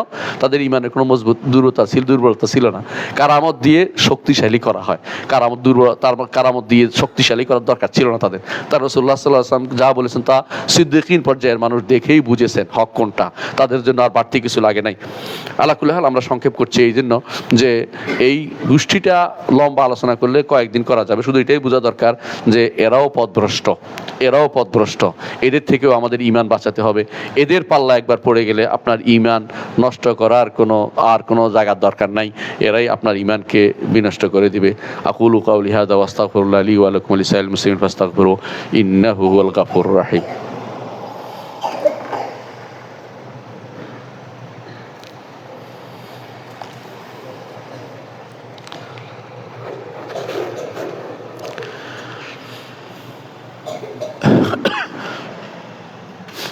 ইন্নাল হামদালিল্লাহ নাহমাদুহু ওয়া নাস্তাঈনুহু ওয়া নাস্তাগফিরুহু ওয়া নাউযু বিল্লাহি মিন শুরুরি আনফুসিনা ওয়া মিন সাইয়্যাতি আ'মালিনা মান ইয়াহদিহিল্লাহু ফালা মুদিল্লা লাহু ওয়া মান ইউদ্লিল ফালা হাদিয়া লাহু ওয়া আশহাদু আল লা ইলাহা ইল্লাল্লাহু ওয়াহদাহু লা শারীকা লাহু ওয়া আশহাদু আন্না মুহাম্মাদান আবদুহু ওয়া রাসূলুহু। আম্মা বা'দ। সম্মানিত মুসল্লিয়ানে কেরাম, সুফিবাদ হচ্ছে এই মুসলিম জমাতের মুসলিমের জন্য একটা ক্যান্সার স্বরূপ, মুসলিমদের জন্য, ইসলামের জন্য। সুফিবাদকে কোনোভাবেই হাঁ বলার সুযোগ নাই, সুফিবাদকে না বলুন, এবং সুফিবাদী যত লোক আছে তাদেরকে অবশ্যই অ্যাভয়েড করে চলুন। মনে রাখবেন, যত তরিকা আছে, সেটা কাদেরিয়া হোক, নকশবন্দিয়া হোক, মুজাদ্দিদিয়া হোক, চিশতিয়া হোক, আহমদিয়া হোক, অথবা এই জাতীয় যত আজ অনেক রকমের তরিকা বের হয়েছে, আগেও ছিল, আবার অনেকটা বাদ গেছে। আফ্রিকাতে আরও বহুত তরিকা আছে, আপনি ইউরোপেও তরিকা পাবেন, এবং আরব দেশেও কোনো তরিকা পাবেন, রেফারিয়া তরিকা পাবেন। এগুলি সবই হচ্ছে বিভ্রান্তির চরম অতলে এদের অবস্থান। এরা দিন ও দুনিয়া সব দিক থেকে বিভ্রান্ত, এদের দ্বারা কোনো উপকার ইসলামের হয়নি, কোনোদিন হয় না, হবেও না। এরা সব সময় ইউরোপিয়ান উপনিবেশের সহযোগী। এদেরকে ইউরোপিয়ানরা পছন্দ করে, এদেরকে খ্রিস্টানরা পছন্দ করে, এদেরকে ইহুদিরাও পছন্দ করে। এদের সাথে কোনো দিন বিরোধ হয় না। যখনই যুদ্ধ করতে এসেছিল, এরা দখল করেছিল, মুসলিম দেশ দখল করেছিল ইউরোপিয়ানরা, তখন এরা সবচেয়ে বেশি সহযোগিতা পেয়েছে এই সুফিদের কাছ থেকে। সুফিরা কখনো তাদের বিরুদ্ধে হাত যুদ্ধ করেনি, বরং যারা দিন ও ঈমানের পক্ষে দাঁড়িয়েছে বেশিরভাগই ছিল কোরআন এবং সুন্নাহর প্রকৃত অনুসারী, কোরআন এবং দ্বীন এবং ঈমানের পক্ষে দাঁড়িয়েছে তারা, এবং কাফেরদের বিরুদ্ধে এবং ইহুদি নাসারাদের বিরুদ্ধে যুদ্ধ করেছে। ঈমান পরিশুদ্ধ না হওয়া পর্যন্ত আপনার আমলও পরিশুদ্ধ হবে না। এই জন্য ঈমানকে পরিশুদ্ধ করি, আমলকে পরিশুদ্ধ করি, এটাই আমাদের বক্তব্য হওয়া উচিত। আলা ওয়া সাল্লু আলা সাইয়্যিদিল বাশারিয়া মুহাম্মদ ইবনে আবদুল্লাহ কামা আমারাল্লাহু আযজা ওয়া জাল্লা ফি কিতাবিহি ওয়া তান্না বিমালাইকাতি মুসাব্বিহাতিল কুদসি ওয়া সাল্লাতা বিকুম আইয়ুহাল মুমিনুন ফাকালা তাআলা মুখবিরান ওয়া আমিরা ইন্নাল্লাহা ওয়া মালাইকাতাহু ইউসাল্লুনা আলান নবী ইয়া আইয়ুহাল্লাযিনা আমানু সাল্লু আলাইহি ওয়া সাল্লিমু তাসলিমা ওয়া ক্বালা আন-নবী সাল্লাল্লাহু আলাইহি ওয়াসাল্লাম মান সাল্লা আলাইহি মারাতান সাল্লাল্লাহু আলাইহি বিহি আশরান আল্লাহুম্মা সাল্লি আলা মুহাম্মদ ওয়া আলা আলি মুহাম্মদ কামা সাল্লাইতা আলা ইব্রাহিম ওয়া আলা আলি ইব্রাহিম ইন্নাকা হামিদুম মাজিদ আল্লাহুম্মা বারিক আলা মুহাম্মাদিন ওয়া আলা আলি মুহাম্মাদিন কামা বারাকতা আলা ইব্রাহিম ওয়া আলা আলি ইব্রাহিম ইন্নাকা হামিদুম মাজিদ আল্লাহুম্মা আরদান খুলাফায়ে রাশিদিন আবি বকর ওয়া উমর ওয়া উসমান ওয়া আলী ওয়া আন সাইরিস সাহাবাতি ওয়াত তাবিঈন রিদওয়ানুল্লাহি আলাইহিম আজমাইন আল্লাহুম্মা ইগফির লানা ওয়া লি ইখওয়ানিনা আল্লাযিনা সাবাকুনা বিল ঈমান ওয়া লা তাজআল ফি কুলুবিনা إلا للذين آمنوا ربنا إنك رؤوف رحيم اللهم اغفر لنا أجمعين اللهم اغفر لنا أجمعين আল্লাহ আমাদের সবাইকে আপনি ক্ষমা করে দিন আল্লাহ আমাদেরকে সবাইকে আপনি শিয়াদের ফিতনা থেকে বাঁচিয়ে দিন আল্লাহ আমাদের সবাইকে আপনি সুফিদের ফিতনা থেকে বাঁচিয়ে দিন আল্লাহ যত ফিতনা বের হয়েছে সমস্ত ফিতনা থেকে আপনি বাঁচিয়ে দিন যাবতীয় মতবাদ থেকে আপনি আমাদেরকে উদ্ধার করুন আমাদেরকে দ্বীনকে ইসলামকে মেনে চলার তৌফিক দান করুন আল্লাহ সর্বাবস্থায় আমাদেরকে দ্বীনের উপর প্রতিষ্ঠিত রাখুন দান ও বসা শোয়া সর্বাবস্থায় আপনি দ্বীনের উপর আমাদেরকে রাখুন আমাদের সন্তানদেরকে দ্বীনের উপর রাখুন আল্লাহ আমাদেরকে প্রত্যেককে আপনি দাঈ ইলাল্লাহ বানিয়ে দিন আল্লাহর পথে দাঁড়ি বানিয়ে দিন আল্লাহ হককে হক হিসাবে চেনার তৌফিক দান করুন আল্লাহ বাতিলকে বাতিল হিসাবে চেনার তৌফিক আপনি আমাদের দান করুন এবং হককে গ্রহণ করার তৌফিক দিন বাতিলকে পরিত্যাগ করার তৌফিক আপনি আমাদের দিন আল্লাহ আমাদেরকে আপনি সঠিক পথের দিশা দিন আল্লাহুম্মা আগফির ওয়ারহাম আনতা খায়রুর রাহিমিন ইবাদাল্লাহ রাহিমাকুমুল্লাহ ইন্নাল্লাহা ইয়া'মুরু বিল আদলি ওয়াল ইহসান ওয়া ইতা'i যিল কুরবা ওয়া ইয়ানহা আনিল ফাহশাই ওয়াল মুনকার ওয়াল বাগি ইয়া'iদুকুম লা'আল্লাকুম তাযাক্কারুন ওয়া লাযিকরুল্লাহি আকবার ওয়াল্লাহু ইয়া'লামু মা তাসনাউন